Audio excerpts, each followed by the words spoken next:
আনমনে হেঁটে চলেছি রেল লাইনের উপর দিয়ে, আর দু চোখ বেয়ে অশ্রু ফোঁটা টপ টপ করে গাল বেয়ে নেমে চলছে। গন্তব্য রেল স্টেশনের দিকে। চলে যাচ্ছি আমার নিজের শহর ছেড়ে, যেখানে নিজের মানুষের অবহেলার কারণে আমাকে শহর ছেড়ে চলে যেতে হচ্ছে। ট্রেন চলে এসেছে। আমি চোখ মুছে ট্রেনে উঠে পড়লাম। এবার আমি আমার পরিচয়টা দিয়ে নেই। আমি মেহেদী হাসান, অনার্স দ্বিতীয় বর্ষে পড়ি। আমার মা বাবা থাকতেই আমি অনাথ। তাদের থেকে অনেক দূরে চলে যাব, যেন আমার মতো একজন কুলাঙ্গার ছেলে তাদের পরিচয় না দেই। ট্রেন থেকে নেমে পড়লাম। সাইনবোর্ডে তাকিয়ে দেখি এই জায়গার নাম চাঁদপুর। আমি কিছুক্ষণ স্টেশনে এক চেয়ারে বসে বসে মা বাবা আর ছোট ভাইটার কথা মনে পড়ছে। আর দু চোখ বেয়ে শুধু পানি পড়ছে। শুধু একটা মানুষের জন্য আমাকে আমার মা বাবা নিজের বাড়ি থেকে তাড়িয়ে দিলেন। তবে আমিও ভেবে নিয়েছি কোনো দিন নিজের শহরে যাব না, আর মা বাবাকে আমার এই চেহারা দেখাবো না। আর যে মানুষটার জন্য আমার আজ এই অবস্থা, তাকে আমি কোনোদিন ক্ষমা করব না। আজীবন ঘৃণা করে যাব। এখন একটা থাকার জায়গা করতে, তারপর কলেজে ভর্তি হতে হবে। কিন্তু কে সাহায্য করবে আমাকে? আমি তো কাউকে চিনি না এখানে। এবার স্টেশন থেকে বেরিয়ে শহরের দিকে যাচ্ছি। এভাবে হাঁটতে হাঁটতে কখন যে রাত হয়ে যায় মনে নাই। আমি রাস্তার ল্যাম্প পোস্টের নিচে দাঁড়িয়ে আছি, আর তখনই একটা মেয়ে দৌড়িয়ে এসে আমার পিছনে দাঁড়ালো। তারপর আমি সামনে তাকিয়ে দেখি দুইটা মাতাল লোক মেয়েটাকে তাড়া করেছিল। আমাকে দেখে লোক দুটো চলে গেল। এবার আমি মেয়েটির দিকে তাকালাম। ল্যাম্প পোস্টের আলোয় মেয়েটাকে অনেক সুন্দর লাগছে। আমি বললাম, আপনাকে কেন তাড়া করছিল ওই দুটো লোক? মেয়েটি কেঁদে কেঁদে বলল, আমি আমার এক বান্ধবীর বাসা থেকে আসছিলাম, আর তখনই এই মাতাল লোক দুটি পিছু নেয়, আর তারপরে আপনাদের সাথে দেখা। বুঝলাম। আর কোনো সমস্যা নেই, আপনি এখন যেতে পারেন। লোক দুইটা পালিয়ে গেছে। না, আমার খুব ভয় পাচ্ছে। আমি কোনো দিন রাতে এভাবে একা একা বের হই। খুব ভয় পাচ্ছি আমি। আপনি যদি কিছু মনে না করতেন তাহলে আমাকে একটু বাড়ি পর্যন্ত দিয়ে আসবেন। আমি কিছুক্ষণ ভেবে আসলেই মেয়েটি অনেক ভয় পেয়ে আছে, আর তাছাড়া একা একটা মেয়ে, তাই আর কিছু না ভেবে তার সাথে যেতে চাইলাম। আপনার নামটা কি জানতে পারি? মেহেদী হাসান। আপনার নাম কি? আমার নাম রিমি। আমি অনার্স প্রথম বর্ষে পড়ি। বাড়িতে বাবা আর ছোট একটা বোন আছে। আপনার? আমি অনার্স দ্বিতীয় বর্ষে পড়ি, আর আমি এতিম। আমার কেউ নেই। মিথ্যা বললাম, কারণ যারা আমাকে বিনা দোষে বাড়ি থেকে বের করে দিতে পারে, তাই তাদের পরিচয় না না দেয়াই শ্রেয়। এবার মেয়েটির দিকে তাকিয়ে দেখি মেয়েটি আমার দিকে এক দৃষ্টিতে তাকিয়ে আছে। হয়তো আমার উপর মায়া হচ্ছে। হাঁটতে হাঁটতে রিমিদের বাসায় চলে আসলাম। রিমিরা বেশি বড় লোক না, আবার বেশি গরিব না। মোটামুটি এইরকম শহরে ভালোভাবে চলাফেরা যাবে। আমি রিমিকে বাড়িতে যখনই চলে আসবো তখনই রিমি আমাকে ডাকলো আর বলল, আমাদের এখানে আজকে রাতটা খেয়ে তারপর না হয় চলে যাবেন।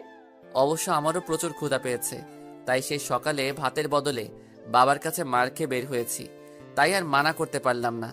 বাসার মধ্যে ঢুকে দেখি সুন্দর একটা বাড়ি, সবকিছু সাজানো গোছানো।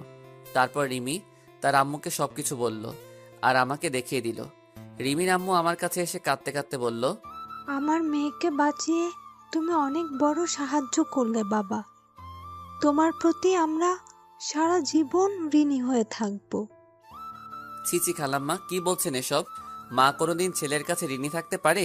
আমি তো আপনার ছেলের মতোই, তাই না? রিমি এসে বলল, আহ মা, সে কখন থেকে ক্ষুধা পেয়েছে, তাড়াতাড়ি খেতে দাও। আমি হাত মুখ ধুয়ে টেবিলে বসে খাবারের জন্য অপেক্ষা করছি, আর তখনই রিমির বাবা আসলো। আমি আবার সব বাবাকে একটু ভয় পাই, তাই সাথে সাথে দাঁড়িয়ে গেলাম। রিমি, কে এই ছেলে? তাকে তো কোনোদিন দেখিনি আমাদের এলাকায়। তারপর রিমি তার বাবাকে সব ঘটনা খুলে বলল, আর তখন রিমির বাবা বলল, তোমার যেহেতু কেউ নাই, তো কি হয়েছে, আমরা তো আছি। রিমির বাবা এরূপ কথা শুনে খুব খুশি হলাম, আর আমরা সবাই মিলে খেতে বসলাম। তখন রিমির বাবা বলল, তোমার যখন থাকার কোনো জায়গা নেই, তাহলে আমাদের এখানে থাকবে, আর সকালে কলেজ করবে, আর বিকাল থেকে রাত পর্যন্ত আমার সাথে আমার ব্যবসায় সাহায্য করবে। আমি রিমির বাবার কথা শুনে খুব খুশি হলাম। যাক, অন্তত থাকার জায়গা আর একটা কাজ তো পেলাম। তারপরে রাতের খাবার খেয়ে রিমি আমাকে একটা রুমে নিয়ে গেল। দুজনে মিলে রুমটা একটু গোছালাম। আসলেই রিমি মেয়েটা অনেক সুন্দর আর অনেক ভালো, তবে রিমি আমার দিকে একটু পরপর আর চোখে তাকাচ্ছে আর মিট মিট করে হাসছে। সকালে উঠে ফ্রেশ হয়ে হালকা নাস্তা করে রিমির সাথে তাদের কলেজে গেলাম। ভর্তির কাজ সব শেষ হলে 3টা ক্লাস করে বাইরে এসে দেখি রিমি আমার জন্য বাইরে দাঁড়িয়ে আছে। কেমন হলো আজকের ক্লাসগুলো? অনেক ভালো, আর কলেজটা অনেক সুন্দর, খুব ভালো লাগছে আমার। তারপর কলেজ থেকে এসে দুপুরের খাবার খেয়ে খালুজানের সাথে তাদের দোকানে গেলাম। খালুর দোকানটা অনেক বড়, তাই আমি খালুর কাজে সাহায্য করলাম। এভাবে চলতে থাকে আমার নতুন জীবন। এখন আমি অনার্স ফাইনাল ইয়ারে, আর রিমি 3য় বর্ষ। রিমির মা বাবা আমাকে অনেক ভালোবাসে, একদম তাদের নিজের ছেলের মতো। আর রিমির ছোট বোনটা তো আমাকে ছাড়া কিছুই বোঝে না, সব সময় ভাইয়া ভাইয়া করে। আমিও তাকে খুব ভালোবাসি। রিমির ছোট বোনের নাম হলো মিনি, তবে রিমির ব্যবহার দেখে আমি খুব অবাক হই। মেয়েটা এত ভালো, আর মাঝে মাঝে রিমির আচরণ দেখে মনে হয় রিমি আমাকে খুব ভালোবাসে। আমার কখন কি লাগবে সব সময় চোখে চোখে রাখবে, কেয়ার করবে, মিষ্টি শাসন করবে। রিমির মিষ্টি শাসন আর কেয়ারগুলো খুব ভালো লাগে। একদিন আমি কলেজে এক মেয়ে বন্ধুর সাথে কথা বলছি আর সামনে গেটের দিকে যাচ্ছি, আর তখনই দেখি সামনে রিমি, কিন্তু তার চোখ দিয়ে অনবরত পানি বের হচ্ছে। আমি আমার বন্ধুর কাছ থেকে বিদায় নিয়ে যেই রিমির কাছে যাব, তখনই ঠাস, রিমি আমাকে অনেক জোরে একটা থাপ্পড় মারলো। থাপ্পড় মেরে রিমি চলে গেল বাসায়, আর আমি মাথা নিচু করে দাঁড়িয়ে আছি। চোখ দিয়ে 2 ফোঁটা নোনা জল বেরিয়ে আসলো। আবার সেই পুরনো কথা মনে করে দিল। 2 বছর আগে ঠিক একইভাবে আমাকে চড় মেরেছিল আমার এক খুবই কাছের মানুষ। খুব কষ্ট পেয়েছিলাম তখন। রিমি আমাকে থাপ্পড় মারলো, কিন্তু 2 বছর আগে আমাকে এভাবে থাপ্পড় মেরেছিল, তখন 1000 গুণ কষ্ট পেয়েছিলাম। কলেজের পর আমি আর রিমিদের বাড়ি যাইনি, একটা ট্রেন লাইনে বসেছিলাম। বসে থাকতে থাকতে আজ আর খালুর দোকানে যাওয়া হলো না।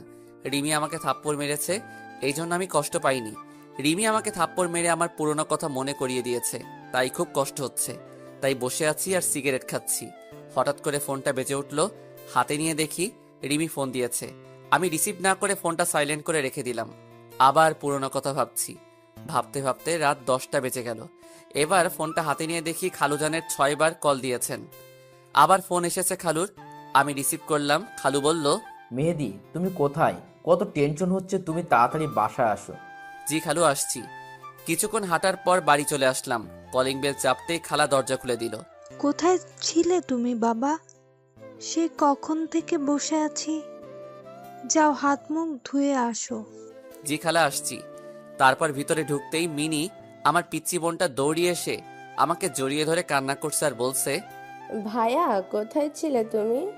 জানো আমি কত কান্না করছি তোমার জন্য, আর আপু এখনো কান্না করছে তুমি আসোনি তাই। আর হবে না আমার পাগলি বোনটি, এবারের মতো ক্ষমা করে দাও আমাকে। কিন্তু রিমি কান্না করছে শুনে খুব খারাপ লাগছে। আমি এবার রিমির রুমের দিকে গেলাম আর রিমি বলে ডাক দিলাম। রিমি আমার দিকে যেই তাকালো আমি তো ভয় পেয়ে গেলাম। রিমির চোখ লাল ও ফুলে আছে, হয়তো কান্না করে এ অবস্থা হয়েছে। এবার রিমি দৌড়িয়ে এসে আমাকে জড়িয়ে ধরে জোরে জোরে কান্না করে দিল। আমি তো বেশ অবাক হলাম। কোথায় ছিলে তুমি? জানো আমি কত টেনশনে ছিলাম। আমি মনে করেছি তুমি আমাদের ছেড়ে চলে গেছো। তুমি আমায় ছেড়ে কোথাও যাবে না, আগে প্রমিস করো। আমি রিমিকে বুক থেকে সরিয়ে দিয়ে বললাম, কোথায় যাব আমি? তোমরা ছাড়া তো আর কেউ নেই আমার, তাহলে কোথায় যাব বলো আমি? মনে থাকে যেন, আর যেখানে যাবে আমাকে বলে যাবে। তাহলে আমাকে কলেজে ওইভাবে সবার সামনে থাপ্পড় মারলে কেন? তাহলে তুমি ওই মেয়েটার সাথে অমনভাবে হেসে কথা বলছিলে কেন? তুমি জানো কতটা কষ্ট হয়েছিল? কই হেসে কথা বলছি? আর ও তো আমার ক্লাসমেট, ওর সাথে তো কথা বলতেই পারি। আর ওর সাথে কথা বলেছি তো তোমার কি? আমার কি মানে? আমি তোমাকে ভালোবাসি। আমি নিজের জীবনের থেকেও তোমাকে ভালোবাসি। তোমার সরলতাকে আমি ভালোবেসে ফেলেছি। এবার আমি রিমির থেকে এক ঝাটকায় দূরে সরে আসলাম। কি বলছো এসব তুমি? জানো তুমি কি বলছো? আরে হয় না রিমি, আমি একজন এতিম। তোমার বাবা আমাকে আশ্রয় দিয়েছেন, আমি তার সাথে বিশ্বাসঘাতকতা করতে পারবো না। আর তাছাড়া তোমার বাবা জানতে পারলে আমাকে কোনোদিন ক্ষমা করবেন না। আমাকে তুমি ভুলে যাও। রিমি এবার জোরে জোরে কান্না করতে লাগলো আর বলল, আমি বাবাকে সব বুঝিয়ে বলবো। প্লিজ আমাকে ফিরিয়ে দিও না। প্লিজ রিমি, এমন পাগলামি করো না। আর সবাই বাড়িতে আছে, কেউ শুনে ফেলে দিলে আমায় সবাই ভুল বুঝবে রিমি। আমি আর কথা না বাড়িয়ে যেই রিমি রুম থেকে বাইরে আসবো, তখন দেখি রিমির মা দরজার পিছনে দাঁড়িয়ে আছে। হয়তো সব শুনে ফেলে দিছে। আমি রিমির মার দিকে তাকিয়ে দেখি রিমির মা কান্না করছে। হয়তো রিমির চোখে পানি। রিমির মা সহ্য করতে পারেনি। রিমির মার কাছে গিয়ে বললাম, খালাম্মা, রিমির কোনো দোষ নেই, সব দোষ আমার। ওকে কিছু বলবেন না। আর কাল সকালে আমি এই শহর ছেড়ে চলে যাব। শুধু আজকে রাতটুকু থাকতে দিন। খালাম্মা কিছু বলল না, শুধু চোখ দিয়ে পানি পড়ছে।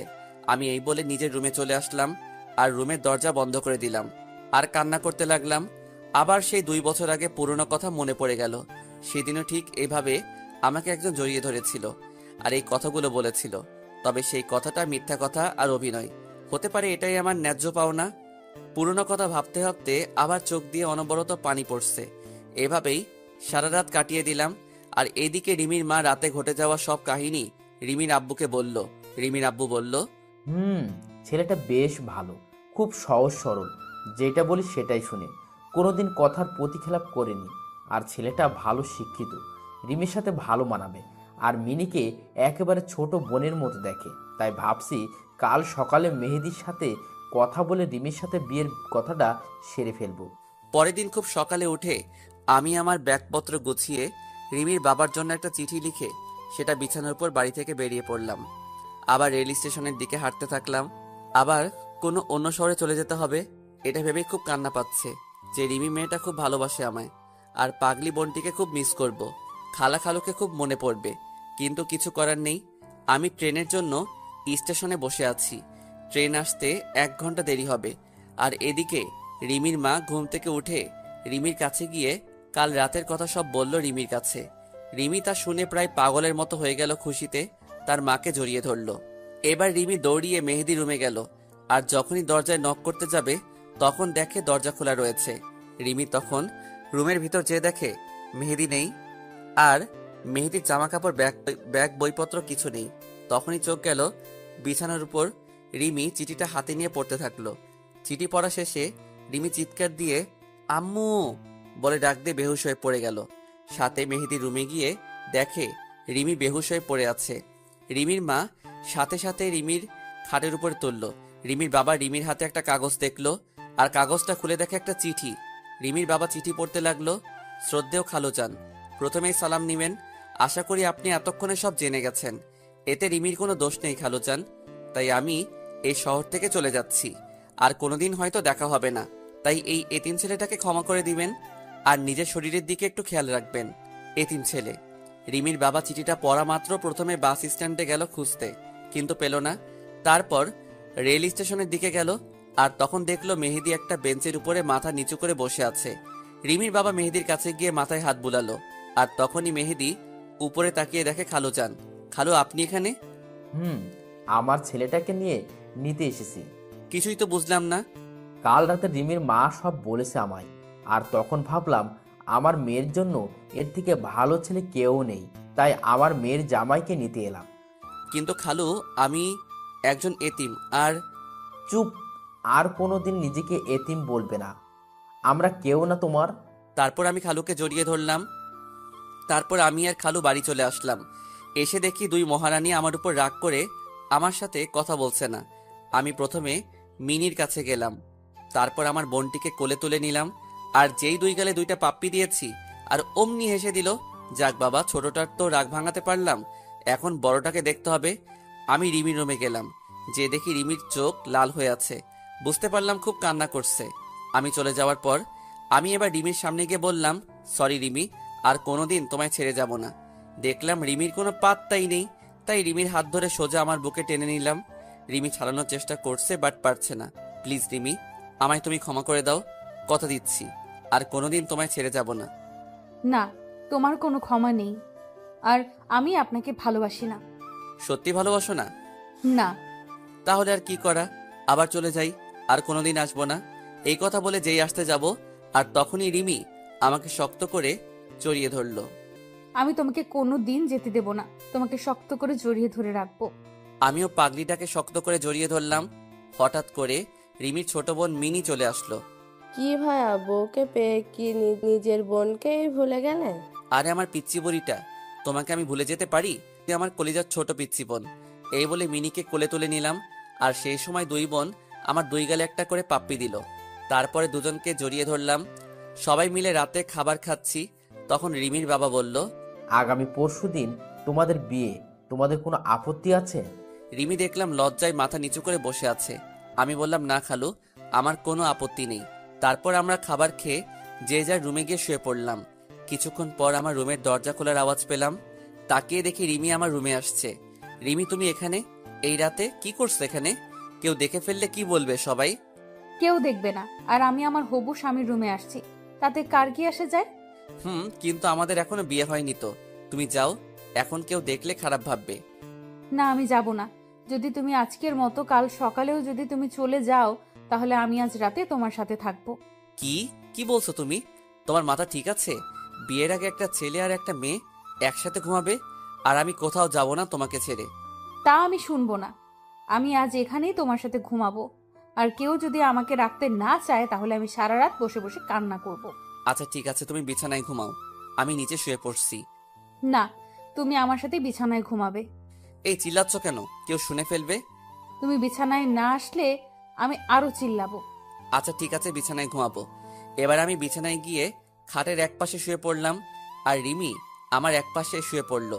শুয়ে শুয়ে দুজন গল্প করছি, আর তখনই রিমি আমাকে জড়িয়ে ধরলো। আমিও রিমিকে জড়িয়ে ধরলাম। তারপর রিমি মুখ উঠিয়ে আমার দিকে এক দৃষ্টিতে তাকিয়ে আছে, আর আস্তে আস্তে রিমি আমার এত কাছে চলে আসলো, রিমির নিঃশ্বাসের শব্দ শোনা যাচ্ছে, আর গরম নিঃশ্বাস আমার মুখে আশ্রিয়ে পড়ছে। তারপর রিমি আমার ঠোঁটে ঠোঁট রাখলো। সে কি অনুভূতি, আপনারা না করলে কেউ বুঝতে পারবেন না। এভাবে প্রায় 8 মিনিট কিস করার পর রিমি আমাকে ছেড়ে দিল। দুজনে তখন প্রায় পাগলের মতো হাঁপাচ্ছি। তারপর রিমি আমার বুকে মাথা রাখলো আর বলল, কখনো আমাকে ছেড়ে চলে যাবে না তো? না পাগলি, আমি তোমাকে ছেড়ে কখনো যাব না। তাই বলে রিমি শক্ত করে বুকের সাথে জড়িয়ে ধরলাম। রিমিও আমাকে শক্ত করে জড়িয়ে ধরলো। তারপর রিমির কপালে একটা ভালোবাসার পরশ এঁকে দিলাম, আর ঘুমিয়ে পড়লাম। সকালে উঠে দেখি রিমি এখনো ঘুমিয়ে আছে। কি অপূর্ব লাগছে রিমিকে। চুলগুলো এলোমেলো ভাবে মুখের উপর রয়েছে। আমি রিমির মাথায় আর একটা ভালোবাসা এঁকে দিলাম, আর তখনই রিমি উঠে পড়ল। রিমি উঠে আমার গালে একটা কিস করে উঠে ফ্রেশ হয়ে সকালে নাস্তা করে দুজনে একসাথে কলেজে গেলাম। আজ আমাদের বিয়ে হয়ে গেল। বেশি একটা আয়োজন করা হয়নি, ভালোভাবে আমাদের বিয়েটা সম্পূর্ণ হয়ে গেল। রিমি এখন বাসর ঘরে অপেক্ষা করছে, আর আমি ছাদের উপর বসে বসে পুরনো কথা ভাবছি, আর দু চোখ বেয়ে অঝোর ধারায় পানি পড়ছে। হঠাৎ করে কারো হাত আমার কাঁধের উপর অনুভব করলাম। তাড়াতাড়ি করে চোখের পানি মুছে ফেলে পিছনে ঘুরে দেখি রিমি দাঁড়িয়ে আছে বিয়ের সাজে। রিমি, তুমি এখানে কেন আসলে? আমি এক্ষুনি নিচে নামছিলাম। তুমি কান্না করছো কেন?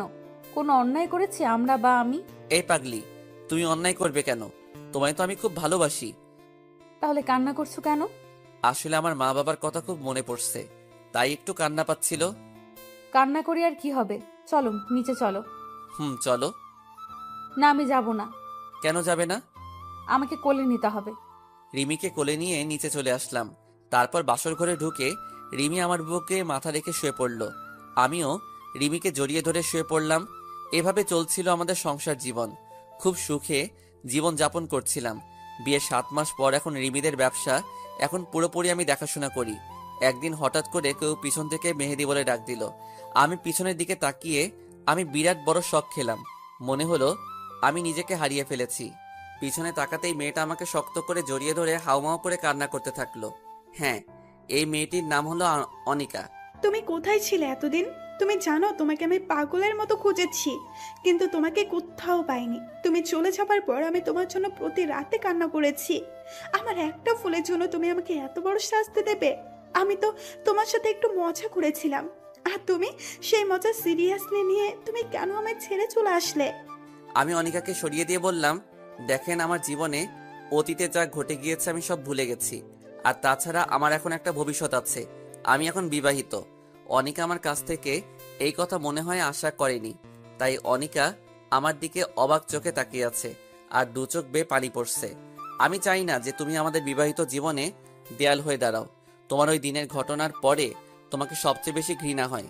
তোমার কথা মনে পড়লে আমার প্রচন্ড রকমের রাগ হয়। আর তোমার জন্য আমি আমার বাবা মা আমাকে ভুল বুঝলো, আমাকে বাড়ি থেকে তাড়িয়ে দিল। তাই তুমি আমার সামনে আসবে না। তোমাকে আমার একদম সহ্য হয় না, তাই তুমি না আসলে আমি বেশি খুশি হব। অনিকা কান্না করতে করতে চলে গেল। আমি হঠাৎ করে পিছনে তাকিয়ে দেখি রিমি দাঁড়িয়ে, আর রিমির চোখ দিয়ে টপ টপ করে পানি পড়ছে। হয়তো রিমি সব শুনে ফেলেছে। আমি রিমিকে দেখে কোনো অবাক হইনি, কারণ সত্য কথা কোনোদিন চাপা থাকে না। এবার আমি রিমির সামনে গেলাম। রিমি আমাকে শক্ত করে জড়িয়ে ধরে কান্না করতে থাকলো। আমিও রিমিকে শক্ত করে জড়িয়ে ধরলাম। কে ওই মেয়েটা তোমাকে জড়িয়ে ধরে ভালোবাসি বললো? আমার অতীত। তুমিই তো বলেছিলে তুমি এতিম, তোমার কেউ নেই। তাহলে আমার সাথে মিথ্যা বললে কেন? আমি তখন পরিস্থিতির শিকার ছিলাম, আর আমার মা বাবা ছোট ভাই সবাই আছে। রিমি এবার আবার শক্ত করে জড়িয়ে ধরে বলল, আমাকে ছেড়ে যাবে না তো কোনোদিন? কান্না করে বলল, না আমার পাগলি বউ, তোমাকে ছেড়ে কোথাও যাব না। তাহলে আমাকে বলতে হবে তোমার অতীতের কথা। ভালো, আপনার গল্পগুলো আমার কাছে অনেক ভালো লাগে। বলতে গেলে আপনার প্রেমে পড়ে গিয়েছি। কি বললেন? কার প্রেমে পড়েছেন আপনি? সরি, আপনাকে না, আপনার গল্পের প্রেমে পড়ে গিয়েছি। ও ধন্যবাদ, বাঁচালেন আমাকে। আমি তো ভয় পেয়ে গিয়েছিলাম। এদিকে বারবার আম্মু ডাকছে, কলেজে দেরি হয়ে যাবে। বাই, আম্মু ডাকছে, কলেজ যেতে হবে। তাই বলে আমি অফলাইন হয়ে গেলাম। আমি ঘুম থেকে উঠে হালকা নাস্তা করে কলেজে চলে আসলাম। আমি আমার রুমে যেই ঢুকতে যাব, তখনই একটা মেয়ের সাথে ধাক্কা লেগে মেয়েটি পড়ে গেল। আমি সরি বলে চলে আসলাম আমার সিটে। আমি একবার পিছনে তাকিয়ে দেখি মেয়েটা রাগী চেহারায় আমার দিকে তাকিয়ে রয়েছে। আমি এত কিছু না ভেবে ক্লাসে মনোযোগ দিলাম। এভাবে সব ক্লাস করে কলেজ থেকে বাড়ি আসছি। তখনই আমার পিছন থেকে কে যেন শার্টের কলা ধরে টেনে ধরলো। আমি পিছনে ঘুরতেই দেখি সকালে যে মেয়ের সাথে ধাক্কা লাগলো সেই মেয়েটি। ওই, সকালে আমাকে ওভাবে ধাক্কা দিয়ে ফেলে চলে গেলি, আবার আমাকে না তুলে চলে গেলি কেন? সরি বললাম তো তখন, তাহলে আবার কেন আমার কলার ধরলেন? ওই পিচ্ছি, তুই জানিস আমি কে? তোর সিনিয়র আমি, আর তুই আমাকে তুই করে বলে? দাঁড়া, তোর কি অবস্থা করি দেখ। আর যেন কোনোদিন তোরা আমার সামনে না দেখি। ওরা চলে গেল আর আমি ওখানে মাথা নিচু করে দাঁড়িয়ে থাকলাম। তবে মেয়েটি রাগলে খুব সুন্দর লাগে, একদম আমার স্বপ্নের রাজকুমারী। রাগলে আর তার ঠোঁট দুটো একদম লালা হয়ে যায়। আমি তো রাজকুমারীর প্রেমে পড়ে গেলাম। মনে হচ্ছে গাল দুইটা ধরে শুধু চুমু খাই। আমি চলে আসছি, তখন আমার এক বন্ধু বলল, কি রে, ওয়ানিকা থেকে মারলো কেন? তাহলে মেয়েটির নাম অনিকা? বাহ, নামের সাথে চেহারার কত মিল। কি রে, কি ভাবছিস? আর জানিস ওয়ানিকাকে? ওয়ানিকা হলো এই এলাকার নেতার মেয়ে, সেজন্য এত দেমাগর। সব ছেলেরা ওকে ভয় পায়। কিন্তু আমি ভয় পাই না। দোস্ত, তুই আমাকে নিয়ে চিন্তা করিস না, দেখিস একদিন অনিকা আমার হবে। মানে কি বলতে চাস তুই? আমি তো কিছুই বুঝতে পারছি না। আমার অনিকাকে খুব ভালো লেগেছে। তার রাগী বাঁকা চেহারা যেন কোনো রাজকুমারী।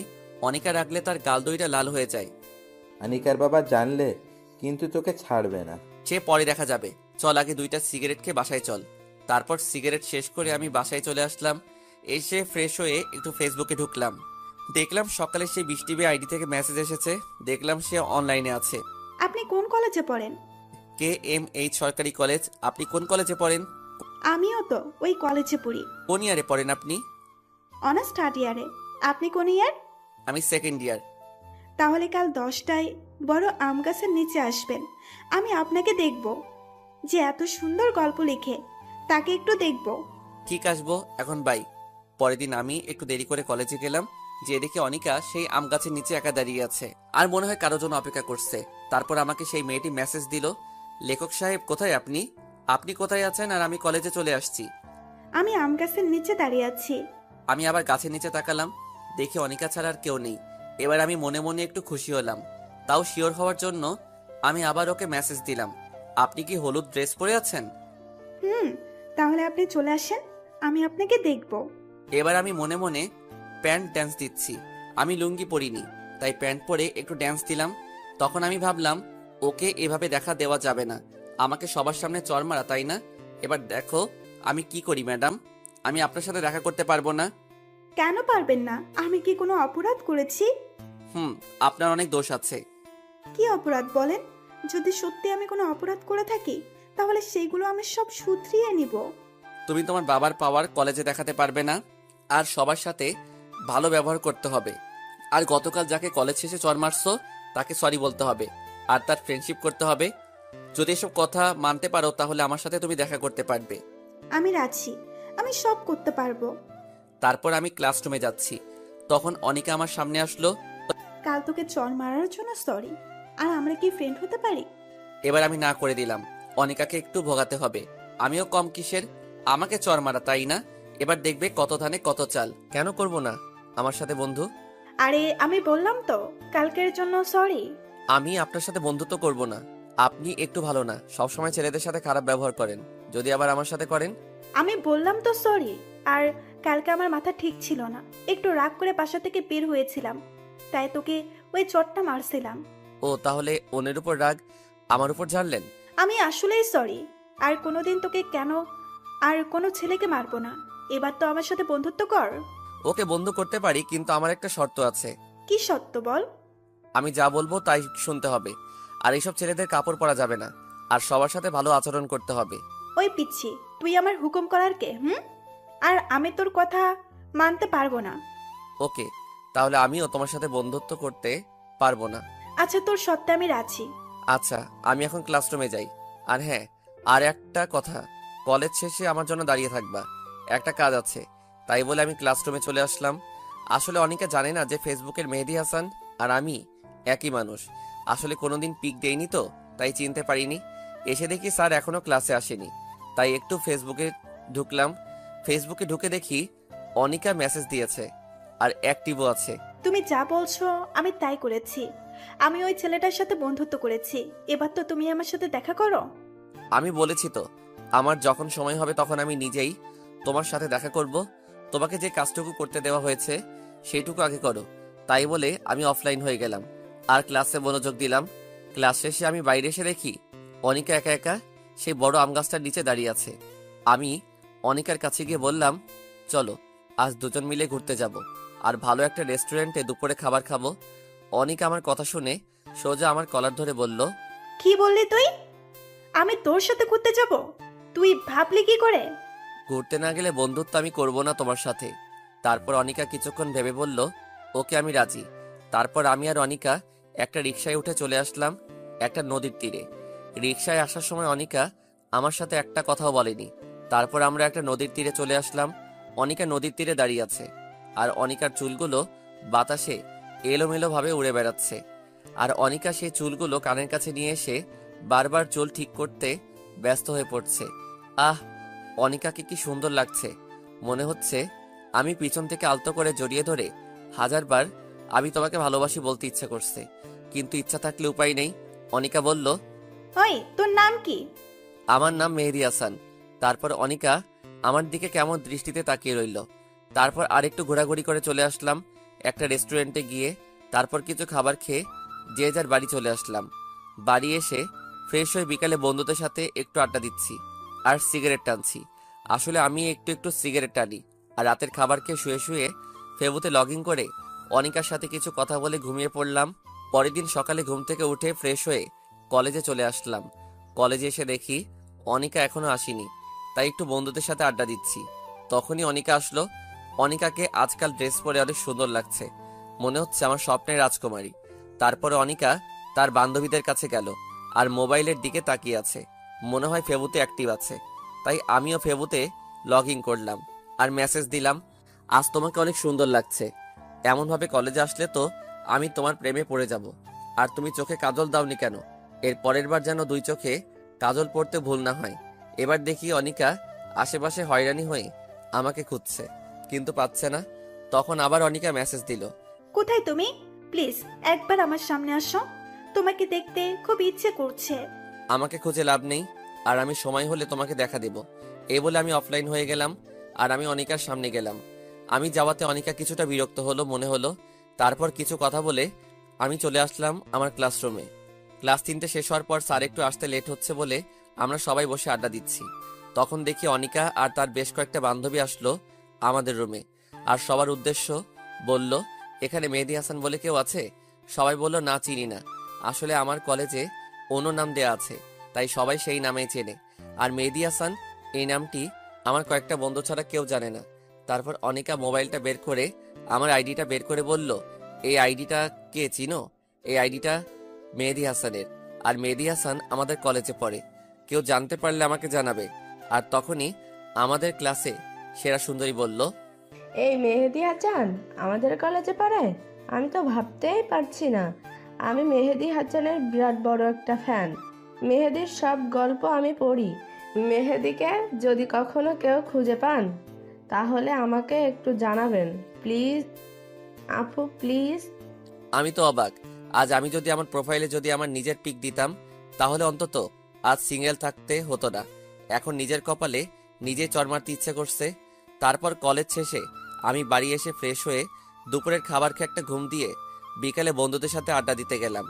আড্ডা দিয়ে এসে রাতের খাবার খেয়ে রুমে গিয়ে ফেবুতে লগ ইন করলাম। তখন দেখি অনিকা অ্যাক্টিভ রয়েছে। আমি অনিকাকে মেসেজ দিলাম, তুমি আমাকে ওভাবে প্রতিটা ক্লাসে খুঁজছিলে কেন? তুমি ভালো করে জানো আমাকে তুমি পাবে না।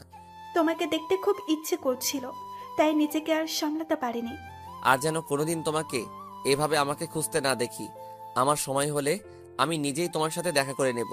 আর কিছু না বলে চ্যাট অফ করে ঘুমিয়ে পড়লাম। এভাবে আমার আর অনিকার মেসেঞ্জারে নিয়মিত কথা হয়। অনিকা আমাকে অনেক কেয়ার করে, অনেক শাসন করে।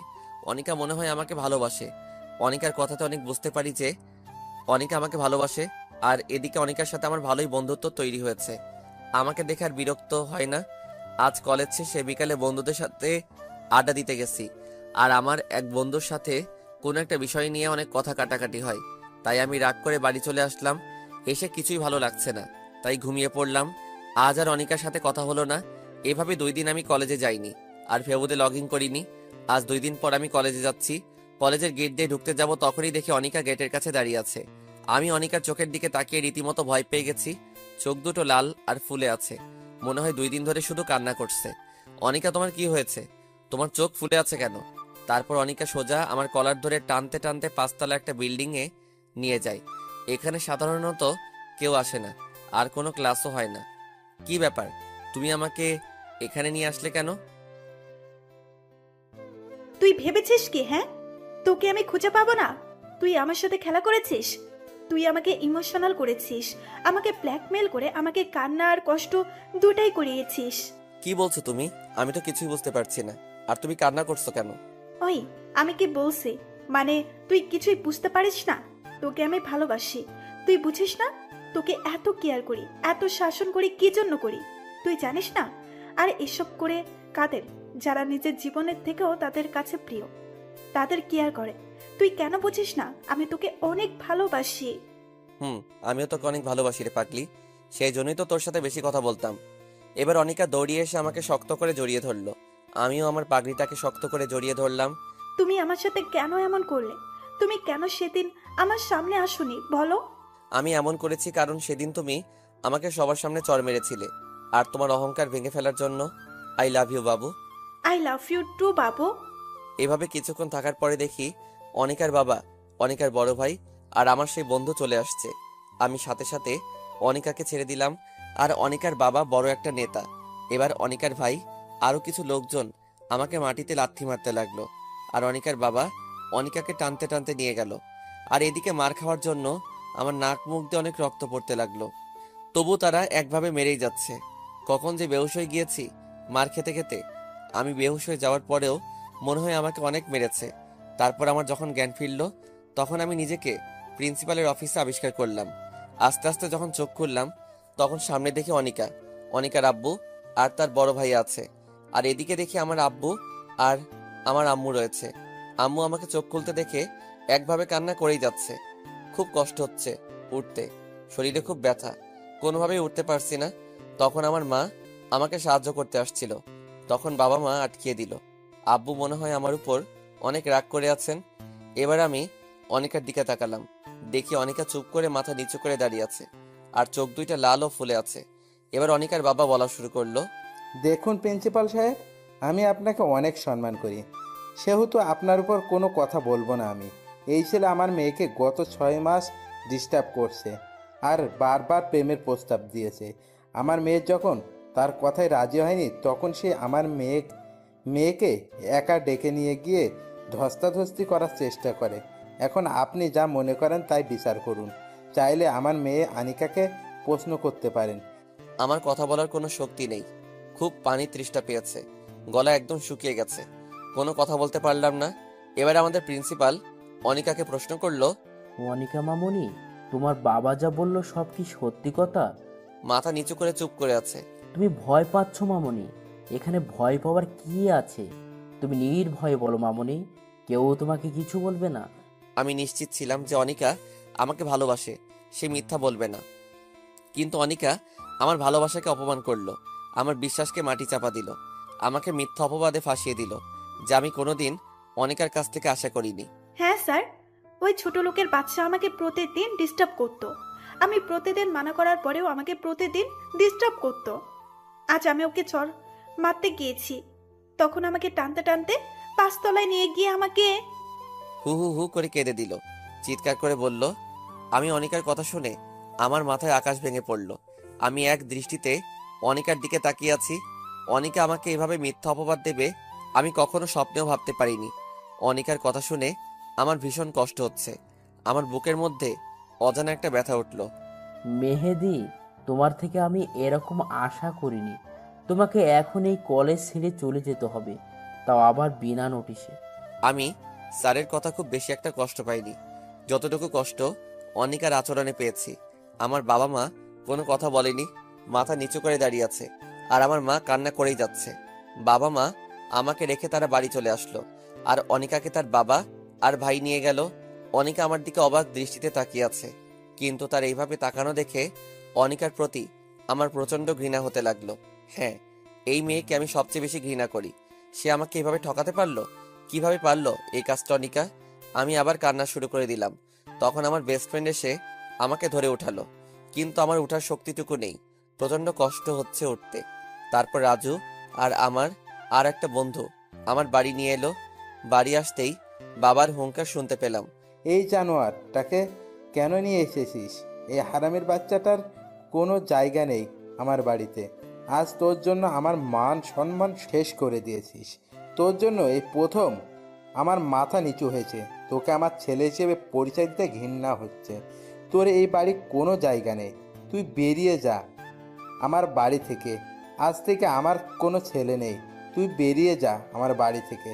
মা কয়েকবার বাবাকে বোঝানোর চেষ্টা করছে, কিন্তু লাভ হলো না। আমার মাকে শেষবারের মতো কথা বলতে দিল না। আমি কান্না করতে করতে চলে আসলাম বন্ধুদের সাথে বন্ধুর বাড়ি। আমি যদি সুস্থ থাকতাম তাহলে আমার বাবাও মনে হয় মারতো, কিন্তু আমার এই অবস্থা দেখে হয়তো আমাকে আর মারিনি। আজ থেকে আমি এতিম হয়ে গেলাম, কেউ নেই আমার এই পৃথিবীতে। সবাই আমাকে ভুল বুঝে অবহেলা করলো। সবকিছু মেনে নেওয়া যায়, কিন্তু আপনজনের অবহেলা মেনে নেওয়া যায় না। প্রচন্ড কষ্ট হচ্ছে আমার, এক পা হাঁটার শক্তি নেই আমার। সব বন্ধুরা আমাকে সাহায্য করে। আমার বন্ধু রাজু তার বাসায় নিয়ে আসলো।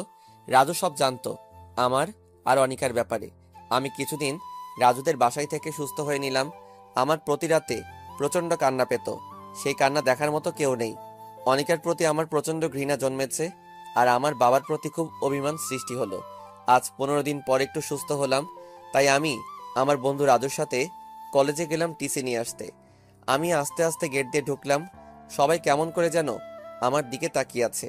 একটু সামনে যেতে দেখি অনিকা আমার সামনে দাঁড়িয়ে আছে। আমার তখন রাগটা চরমে উঠে গেল। আমি রাগটাকে কন্ট্রোল করে পাশ কাটিয়ে চলে আসতে যাব, তখনই অনিকা আমার পিছনে থেকে জড়িয়ে ধরলো। এক ঝাটকে অনিকাকে সরিয়ে দিলাম। মেহেদি, আমার কথাটা শোনো প্লিজ। সেখানে আমার কোনো চুপ, আর একটা কথা বলবে না। তোমায় নিজের থেকেও বেশি ভালোবাসতাম। সেদিন তোমার বলা কথাগুলো শুনে আমি প্রায় মৃত হয়ে গেছি। তোমার জন্য আমার মা বাবা আমাকে ভুল বুঝে বাসা থেকে বের করে দিয়েছে। তোমার জন্য আমার বাবা মার সম্মান নষ্ট হয়েছে। কি চাও তুমি বলো? এই ছোট লোকের বাচ্চাটার মৃত্যু চাও তুমি? ওকে, মরে যাব আমি, তার আগে তুমি তোমার এই চেহারা আমাকে আর দেখাবে না। আর তোমাকে আগে আমি নিজের থেকে ভালোবাসতাম, আর এখন আমি পৃথিবীর সব থেকে বেশি ঘৃণা করি তোমাকে। তোমার ওই মিথ্যা আড়ালে ছলনাময় চেহারা আমাকে আর দেখাবে না, আর আমার এই ছোট লোকের বাচ্চার চেহারা তোমাকে আর কোনোদিন দেখাবো না। তাই আমি টিসি নিতে আসছি। আমি অনিকাকে কিছু না বলে প্রিন্সিপালের রুমে চলে আসলাম। তবে অনিকা আমাকে অনেক কিছু বলতে চেয়েছিল, আমি কিছু বলতে দেইনি। কি হবে ওর ছলনাময়ের কথা শুনে? যদি আবার ওর ওপর মায়া বাড়ে? আমি প্রিন্সিপালের রুম থেকে চলে আসলাম। অনিকা আমাকে কয়েকবার আমাকে ডাকলো, আমি না শুনে চলে আসলাম রাজুর বাসায়। দুপুরে খেয়ে ঘুমিয়ে আছি, তখন হঠাৎ করে কেউ আমার শার্টের কলার ধরে টানতে টানতে বাইরে নিয়ে আসলো। আমার নিজের বাবা আমাকে টানতে টানতে বাইরে নিয়ে এসে জোরে 2টা চড় মারলো। তুই আর কত জ্বালাবি? তুই আবার কালকে আনিকাকে ডিস্টার্ব করেছিস, আবার জড়িয়ে ধরেছিস। তোর লজ্জা করে না? এত কিছু হওয়ার পর তুই আবার আনিকার সাথে কথা বলেছিস। তুই আর এই শহরে থাকবি না, তুই এখনই এই শহর থেকে চলে যাবি। তোর মুখ আমি আর কোনোদিন দেখতে চাই না, তুই আজই চলে যাবি। তাই বলে বাবা চলে গেল। আর আমি জায়গায় দাঁড়িয়ে একভাবে কান্না করতে থাকলাম। আর অনিকার উপর আরো বেশি ঘৃণা হতে লাগলো। অনিকা এটা না করলেও পারতো। আমি রাজুর কাছ থেকে বিদায় নিয়ে রেল লাইন দিয়ে হাঁটছি বর্তমান। আর আপনারা তারপরে কি হয়েছে সবই তো জানেন। আমার চোখ দিয়ে টপ টপ করে পানি পড়ছে, দু চোখ দিয়ে। আর রিমি আর তার বাবা মা তিনজনেই কান্না করছে। রিমির বাবা বলল, তোমার সাথে যা হয়েছে তা খুব খারাপ হয়েছে। আর কোনোদিন নিজেকে এতিম বলবে না।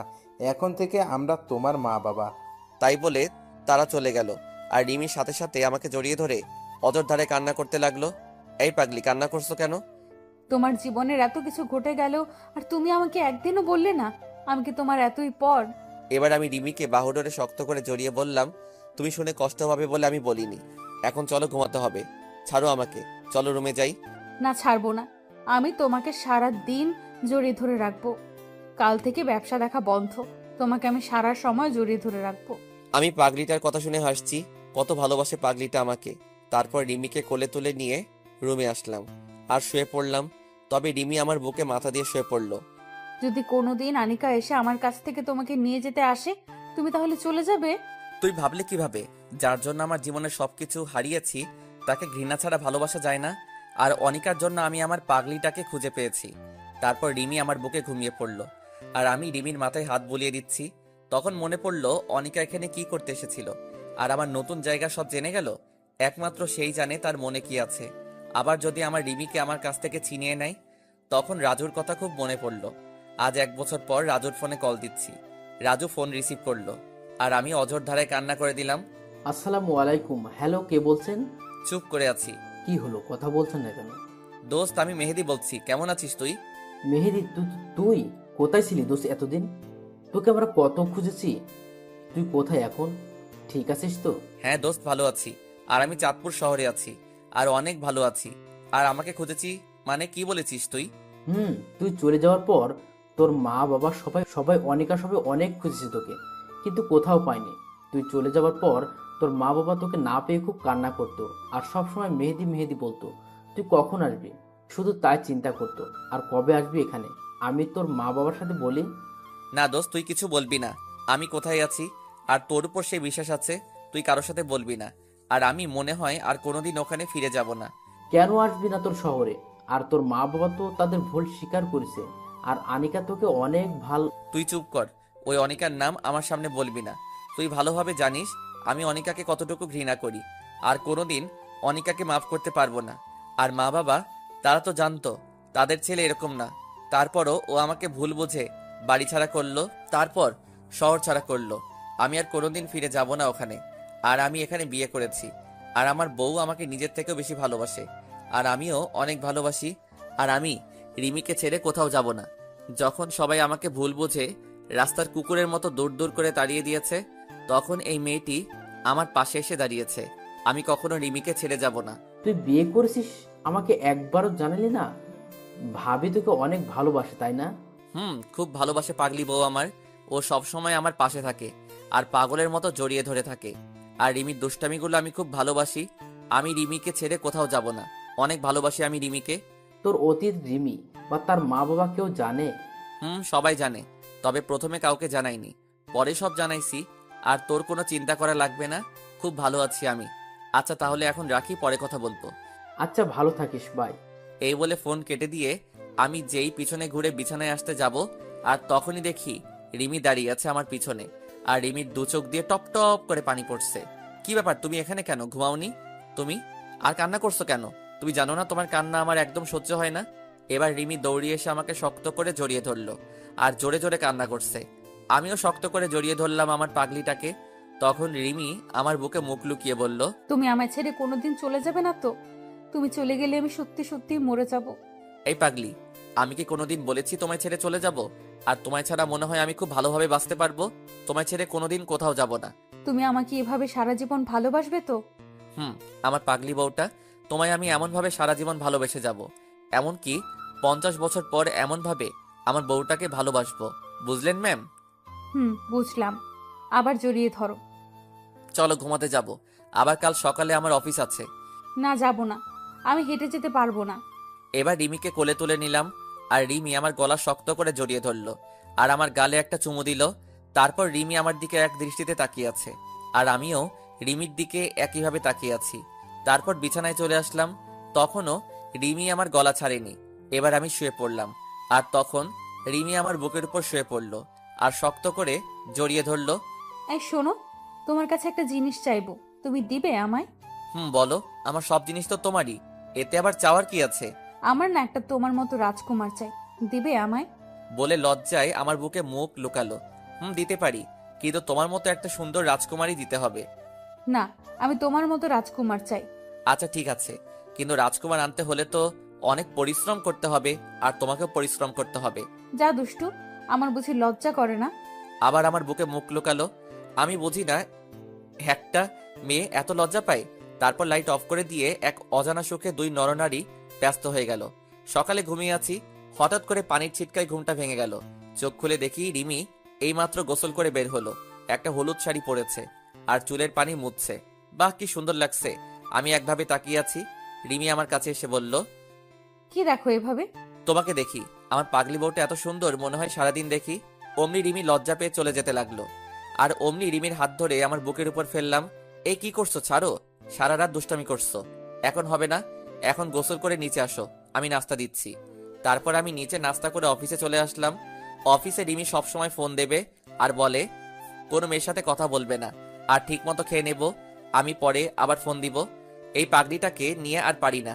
অফিস শেষে বাড়ি আসার সময় রিমির জন্য কিছু ফুল, চকলেট আর আইসক্রিম নিলাম। খুব পছন্দ করে রিমি এগুলো। আমি দরজার সামনে দাঁড়িয়ে কলিং বেল বাজালাম। রিমি দরজা খুলে দিল, আর আমার হাতে ফুল, চকলেট, আইসক্রিম দেখে বাচ্চাদের মতো লাফাতে লাফাতে প্যাকেট আমার হাত থেকে নিয়ে আমার গালে একটা চুমু খেলো। তারপর দুজনে রুমে চলে আসলাম। আমি ফ্রেশ হতে গেলাম। ফ্রেশ হয়ে এসে দেখি রিমি চকলেট খাচ্ছে। অনেক সুন্দর লাগছে রিমিকে। আমি রিমির পাশে বসলাম। রিমি, তুমি জানো না সাবিকে রেখে একা একা খাওয়া ঠিক না? তুমি জানো না আমি দুইটা জিনিস কোনো দিন ভাগ দেব না।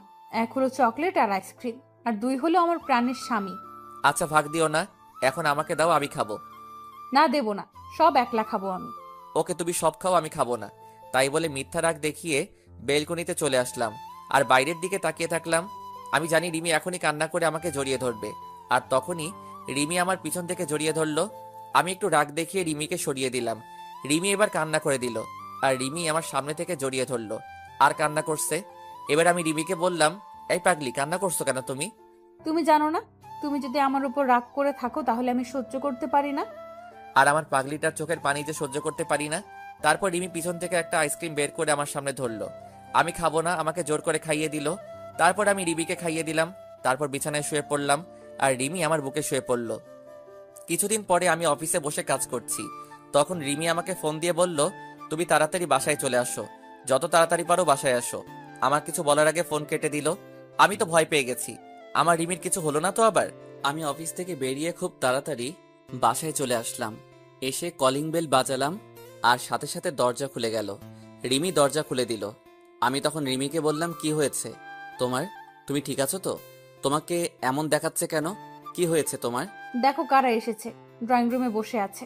আমি আস্তে আস্তে ড্রয়িং রুমে আসলাম। এসে বিরাট বড় একটা শক খেলাম। মনে হলো পৃথিবী সব থেমে পড়েছে। খুব অবাক হলাম। আমি ড্রয়িং রুমে আর কেউ নেই। আমার মা বাবা, অনিকা আর অনিকার বাবা আর ভাই বসে আছে। আমি আস্তে আস্তে তাদের কাছে গেলাম। আমি কি করব কিছু বুঝে উঠতে পারছি না। তখন আমার কান্না করতে করতে আমাকে জড়িয়ে ধরলো। আমিও কান্না করে দিলাম। তুই কোথায় ছিলি বাবা? আমাদের কথা তোর একবারও মনে পড়েনি? তোর আমাদের উপর এত অভিমান? আমরা তো তোকে না বুঝে অনেক কষ্ট দিয়েছি, ক্ষমা করে দে বাবা। আর আমাদের সাথে চল তোর নিজের বাড়ি। মা, কি বলছো এসব? তুমি কেন ক্ষমা চাচ্ছ? তোমরা তো আমাকে না বুঝে ভুল বুঝেছ। আর আমি কোথাও যাব না, আমি এখানে ভালো আছি। আর আমি বিয়ে করেছি মা। রিমি, এদিকে আসো। মা, এই হচ্ছে তোমার বৌমা, যে আমাকে অনেক ভালোবাসে, নিজের জীবনের থেকেও বেশি ভালোবাসে। এবার রিমি মাকে সালাম করলো। বাহ, আমার মেয়েটা যে অনেক সুন্দর। তাই বলে রিমির কপালে একটা চুমুকে জড়িয়ে ধরলো। এবার আমি অনিকার দিকে তাকালাম। অনিকা মাথা নিচু করে বসে আছে আর ফুপিয়ে কান্না করছে। মেহেদি, আমাকে ক্ষমা করে দে বাবা, তখন মাথা ঠিক ছিল না। আমি তোকে না বুঝে অনেক কষ্ট দিয়েছি।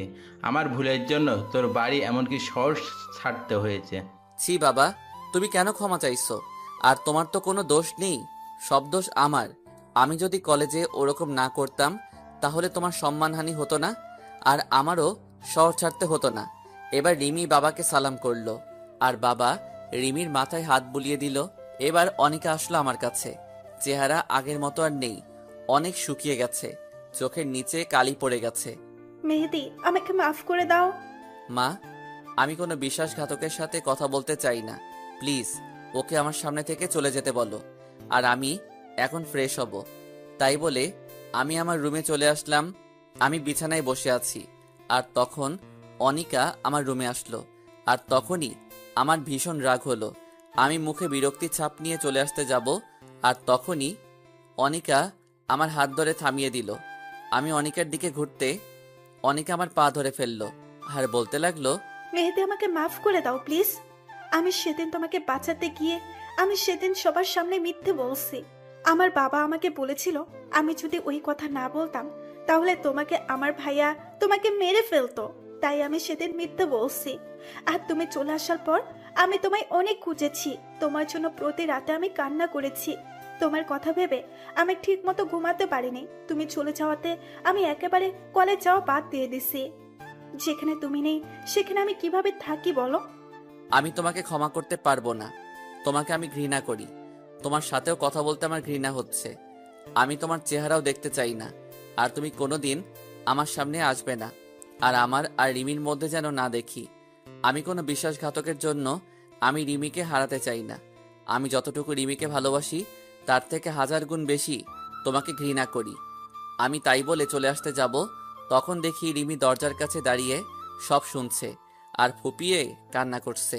আমি রিমির কাছে যাওয়া মাত্র রিমি বলল, আমি একটা কথা বলবো, রাখবে আমার কথা? বলো কি কথা? আমি কি কোনোদিন তোমার কথা অমান্য করেছি? আনিকা আপু তোমাকে খুব ভালোবাসে, তুমি আনিকা আপুকে বিয়ে করে নাও।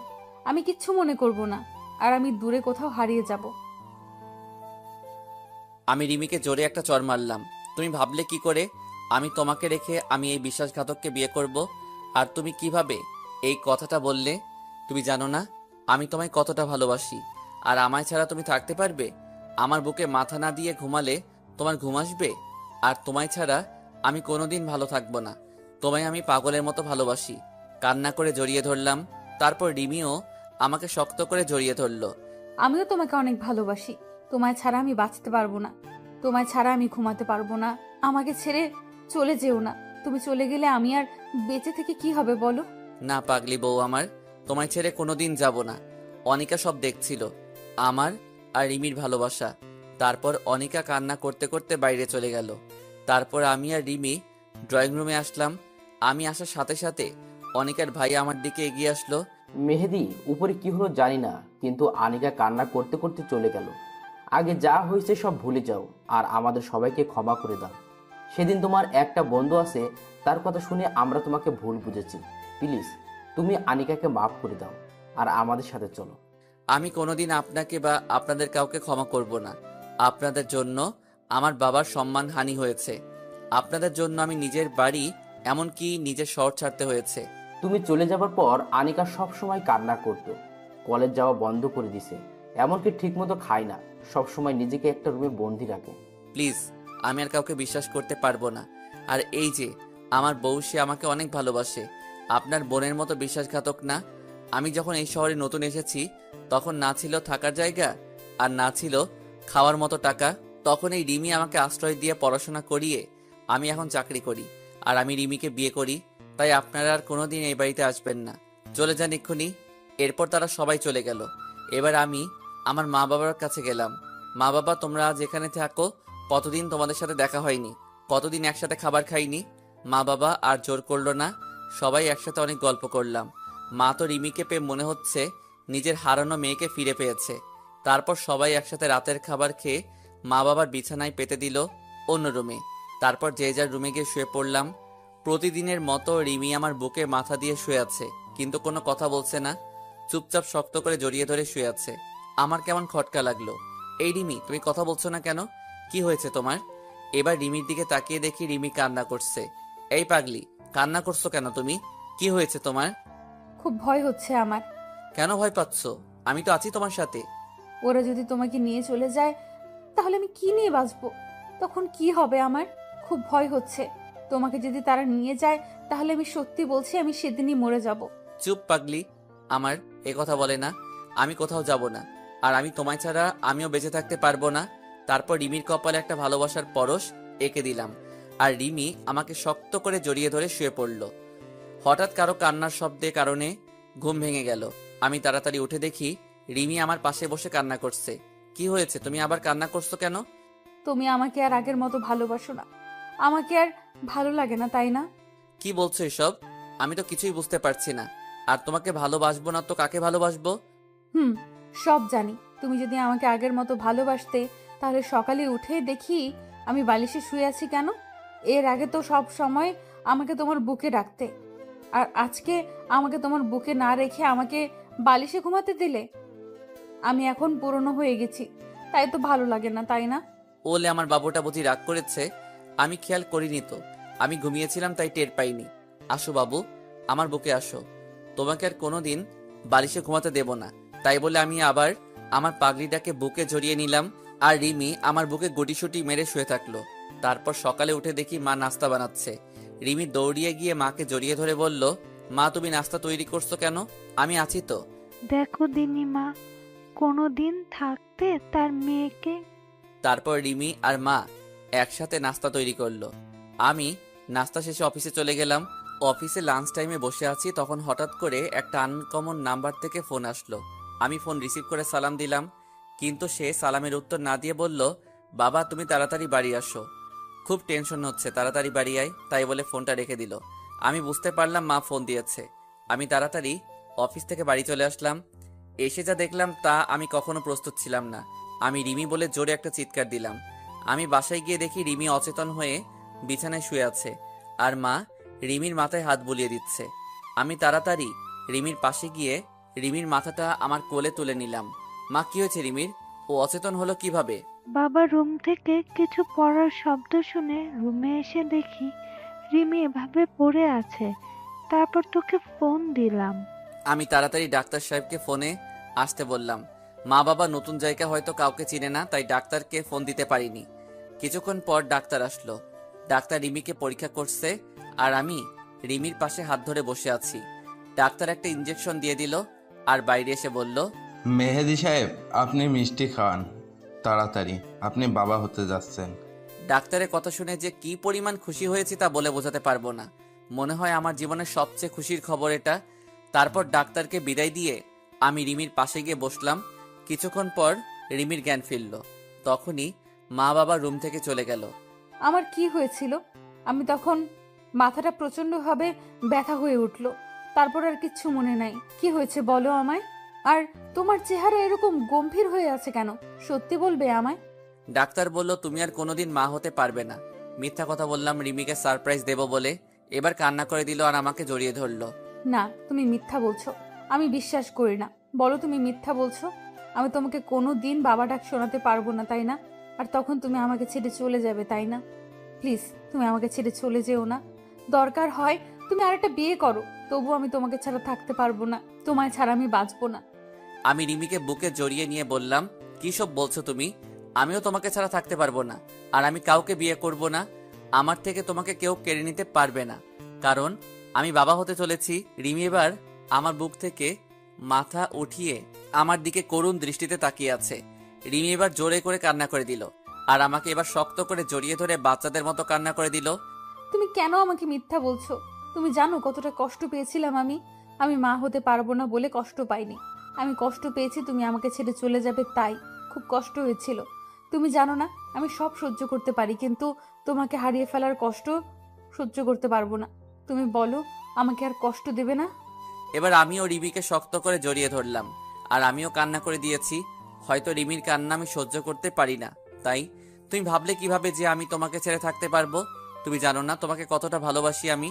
আর আজ যদি আমাদের কোনো সন্তানও না হয়, তাহলে আমরা দুজন সারা জীবন একসাথে থাকবো, আমাদের মাঝে কাউকে আসতে দেব না। এই বলে আমি রিমির কপালে একটা চুমু খেলাম, আর রিমিকে পরম ভালোবাসায় আমার বাহুডোরে জড়িয়ে নিলাম। এই ছাড়ো, আমি এই মাত্র অফিস থেকে আসলাম, এবার একটু ফ্রেশ হয়ে আসি। না, ছাড়বো না। তোমার বুকে আমি এভাবে সারা জীবন থাকতে চাই। গায়ে সব ধুলাবালি ময়লা লেগে আছে, আমি যাবো আর আসবো, শার্টটা চেঞ্জ করে চলে আসবো। না, তুমি চুপচাপ বসে থাকো, কোথাও যেতে দেব না তোমাকে। তুমি সব সময় অফিসে থাকো, সারা দিন কাছে পাই না। আজ পেয়েছি, আজ তোমাকে ছাড়বো না। কি মেরে বাবা, তবে খুব ভালো লাগে রিমির ভালোবাসাগুলো। সে যখন আহ্লাদি সুরে ছোট ছোট করে কথা বলে, মনে হয় সারা জীবন তার সাথে কথা বলি। এই আমাদের বাবু হবে, তখন আমাদের বাবুটা কোথায় থাকবে? আমাদের মাঝখানে না তোমার ওপাশে? তুমি বলো কোথায় থাকবে? তুমি আমার বাম পাশের বুকে শুয়ে থাকবে, আর আমাদের বাবুটা আমার ডান পাশের বুকে শুয়ে থাকবে, ঠিক আছে? না, ঠিক নেই। আমি তোমাকে কারো ভাগ দেব না। এই পুরো বুকটা আমার। আমি কাউকে তোমার বুকে ঘুমাতে দেব না, এমনকি আমাদের সন্তান কেউ না। কি মেরে বাবা, নিজের সন্তানকে হিংসা করে? কি বলছো? সে তো আমার সন্তান, আমি তাকে বুকে জড়িয়ে ঘুমাবো না? না বলছি তো, আমি তোমাকে কাউকে ভাগ দেব না। আর আমাদের সন্তানকে দোলনায় রেখে দেব, আর না হয় তোমার মা বাবার কাছে রেখে দিব। কি? আমাদের সন্তান মা বাবার কাছে ঘুমাবে কেন? যদি তুমি আমাকে রেখে আমাদের সন্তানকে আদর করো তাই। তুমি শুধু আমাকে আদর করবে, কথা মনে থাকবে তো? থাকবে। পাগলি একটা, তোমাকে রেখে আমি কাউকে আদর করব না। তারপর আমি রিমিকে সরিয়ে ফ্রেশ হয়ে রাতের খাবার খাচ্ছি, তখন মা বলল, বাবা মেহেদি, তুই এবার আমাদের সাথে চল। তোর নিজের বাড়িতে তুই যাবি। আর রিমের শরীরের অবস্থা খুব একটা ভালো না, তাই বলছি কি, আমাদের সাথে চল। আমি বৌমাকে দেখে রাখবো। তাহলে আম্মু, আমি অফিস থেকে ট্রান্সফার নিয়ে কাল সবাই মিলে যাব। রাতের খাবার খেয়ে আমি আর রিমি রুমে চলে আসলাম। আমি শুয়ে পড়লাম, আর রিমি কিছু কিছু কাজ করে শুতে চলে এলো। তারপর রিমি আমার বুকে মাথা দিয়ে শুয়ে বলল, আমি প্রায় শুনি অনেক মেয়ে মা হতে গিয়ে মারা যায়, আমিও যদি তাদের মধ্যে পড়ি তখন তুমি আমাকে ছাড়া থাকতে পারবে? চুপ, এরকম কথা আর বলবে না। আর তোমার কিছু হবে না, তোমার পাশে আমি সব সময় থাকবো। তুমি কোনো চিন্তা করো না, শুধু আমাকে ভালোবেসে যাও আর আমাদের বাবুটার দিকে খেয়াল রাখো। তারপর রিমি জড়িয়ে ধরে ঘুমিয়ে পড়লাম। সকালে উঠে দেখি রিমি সুন্দর করে বাচ্চাদের মতো গুটিসুটি মেরে আমাকে জড়িয়ে ধরে শুয়ে আছে। মনে হচ্ছে রিমি তার সবচেয়ে নিরাপদ জায়গা পেয়ে গেছে। আমিও আর রিমিকে ডাকলাম না, ডাকলে রিমির ঘুমটা ভেঙে যাবে। কিছুক্ষণ পর রিমির ঘুম ভেঙে গেল, আর আমার দিকে তাকিয়ে দেখে আমি তার দিকে তাকিয়ে আছি। তখন রিমি আমার ঠোঁটে একটা চুমু খেলো, আর দুই গালে দুইটা চুমু দিয়ে উঠে পড়লো। আমি ফ্রেশ হয়ে অফিসে চলে গেলাম। ঝিনাইদহে আমার অফিস, ট্রান্সফার করে চলে আসলাম। আজ রাতেই চলে যাব এখান থেকে। সবাই যে যার ব্যাগ গুছিয়ে নিয়ে রিমির মা বাবার সাথে দেখা করে চলে আসলাম। আজ দীর্ঘ 4 বছর পর নিজের শহরে যাচ্ছি। সবাই মিলে বাসে উঠলাম। মা বাবা এক সিটে আর আমি আর রিমি এক সিটে। রিমিকে জানালার পাশে বসালাম। রিমি আমার হাত জড়িয়ে ধরে বসে আছে। মনে হচ্ছে রিমি ভয় পাচ্ছে। নতুন জায়গায় নতুন লোক, কি হবে সেটা ভেবে মনে হয় কিছুটা নার্ভাস ফিল করছে। রিমি, তুমি নতুন জায়গায় নতুন লোকের মাঝে যাচ্ছ, তুমি নার্ভাস ফিল করছো? না, মোটেই না। তুমি সাথে থাকলে আমি সব জায়গায় যেতে রাজি। শুধু তুমি আমার হাতটা শক্ত করে ধরে রেখো। দেখতে দেখতে আমরা ভেতরের দিকে বাসায় পৌঁছালাম। তারপর আমি একটু ঘুমিয়ে নিলাম। হঠাৎ করে নিচে চেঁচামেচির শব্দ শুনে নিচে এসে দেখি কিছু প্রতিবেশী রিমিকে ঘিরে রেখেছে। সবাই তার চেহারার তারিফ করছে, বলছে, আহ কি সুন্দর মেয়ে, একদম রাজকন্যা। আমি মিট মিট করে হাসছি। এরপর আমি নিচে আসলাম। সবাই আমাকে দেখে ভালো মন্দ জিজ্ঞাসা করছে। আমি সবার প্রশ্নের উত্তর দিলাম। কিছুক্ষণ পর মা নাস্তা করতে ডাকলো। আমরা নাস্তা করে রুমে আসলাম। রিমি, চলো গুছিয়ে নাও, আজ আমাদের শহরটা ঘুরে বেড়াবো। অনেকদিন পর আসছি তো তাই, আর তোমারও শহরটা চেনা হয়ে যাবে। আমরা দুজন বের হয়ে গেলাম। আমি কাল একটা পাঞ্জাবি পরেছি, আর রিমি কাল একটা শাড়ি পরেছে। যখনই আমরা বের হতে যাব তখনই মা ডাকলো। হাতে দেখি একটা থালা। মা কাছে এসে বলল, আমার ছেলে আর মেয়ের দিকে যেন আরো নজর না পড়ে। আসলে যেই দেখবে তারই নজর পড়বে, কারণ আমরা ম্যাচিং করে ড্রেস পরেছি। খুব সুন্দর লাগছে রিমিকে। তারপর আমরা সেই কলেজে আসলাম যেখানে আমি পড়তাম, আর অনিকার সাথে পরিচয় হয়েছিল। সেই বড় আম গাছটা এখনো সেইভাবেই আছে। তারপর আসলাম নদীর পাড়ে, এখানে আমি আর রিমি ঘুরতে আসতাম। আমরা একটা রেস্টুরেন্টে আসলাম। যেই ঢুকতে যাব, আর আমার সামনে চেয়ারে অনিকা বসে আছে, যা আমি কোনোদিন আশা করিনি। তাকে আমার দেখলে কেমন ভয় করে, যেন অনিকার কারণে আমি আবার যদি রিমিকে হারিয়ে ফেলি। আমি এখনো অনিকাকে ঘৃণা করি, প্রচন্ড ঘৃণা করি। তার চেহারা আমার কাছে অসহ্য লাগছে। তারপরে আমি রিমি যে বাইরে চলে আসতে যাব, তখনই অনিকা আমাকে ডাকলো। আমি না শোনার ভান করে রিমিকে নিয়ে চলে আসতে যাব, তখনই অনিকা আমার সামনে এসে দাঁড়ালো। আপনি এরকমভাবে আমাদের পথ আটকালেন কেন? কি চান আপনি? প্লিজ মেহেদি, আমার কথাটা শোনো একবার। শুধু একটা কথা বলবো, তারপর আর তোমাকে কোনো দিন ডিস্টার্ব করবো না। বলেন, কি বলবে? আমি জানি তোমার সাথে আমি কত বড় অন্যায় করেছি।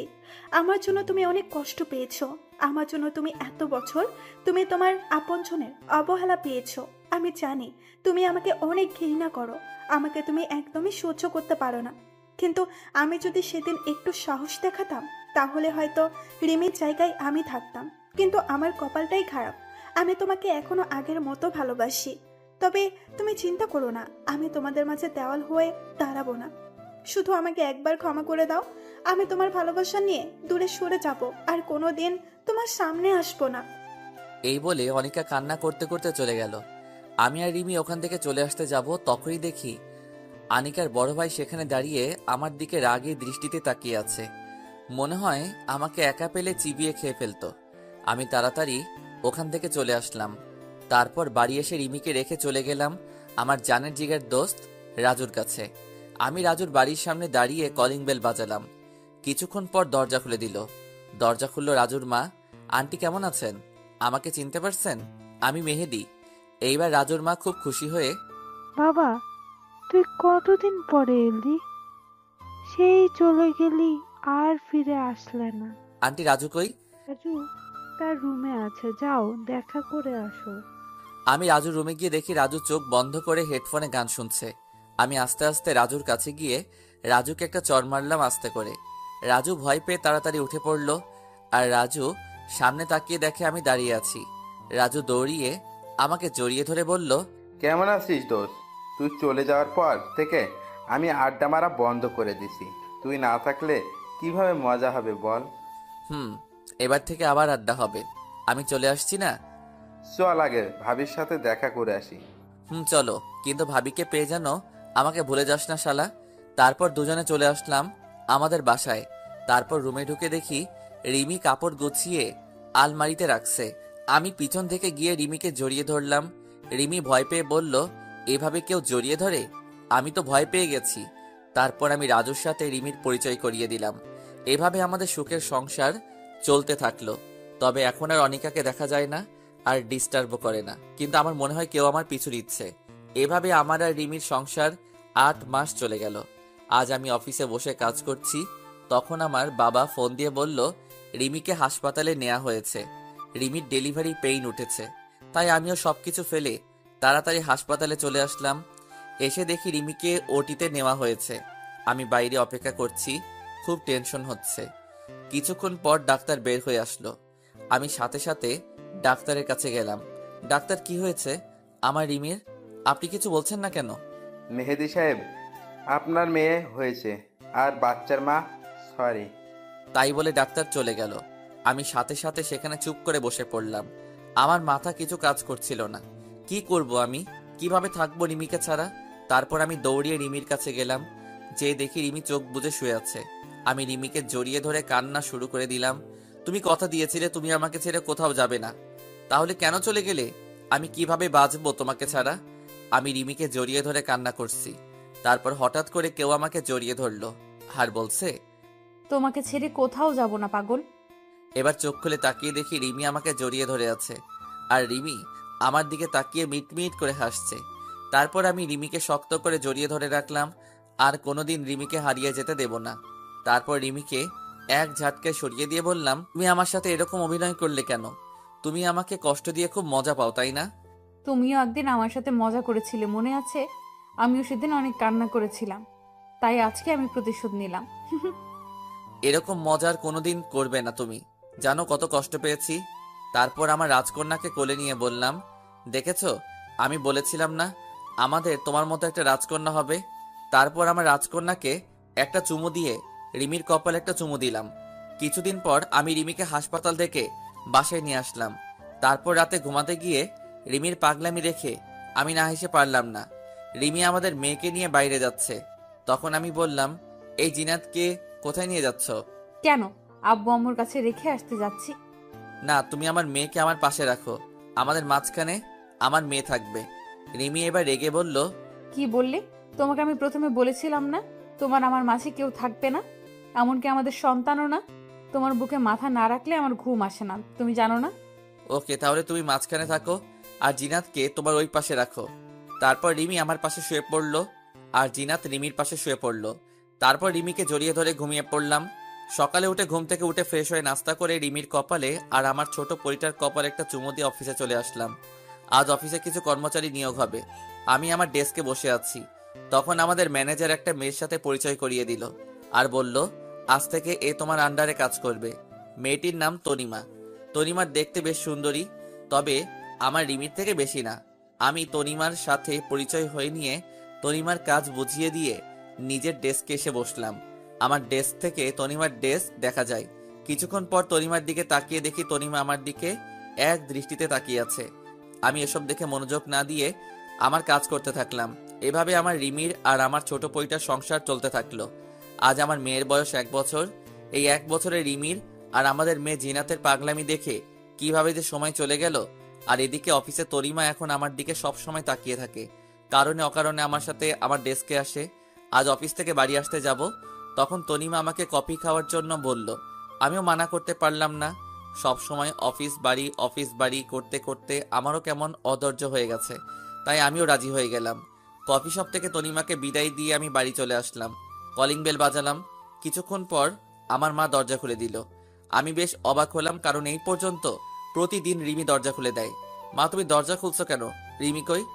রিমি উপরে আছে, মনে হয় শুয়ে আছে, তাই আমি দরজা খুলে দিলাম। আমি উপরে গিয়ে দেখি জিনাত ঘুমিয়ে আছে।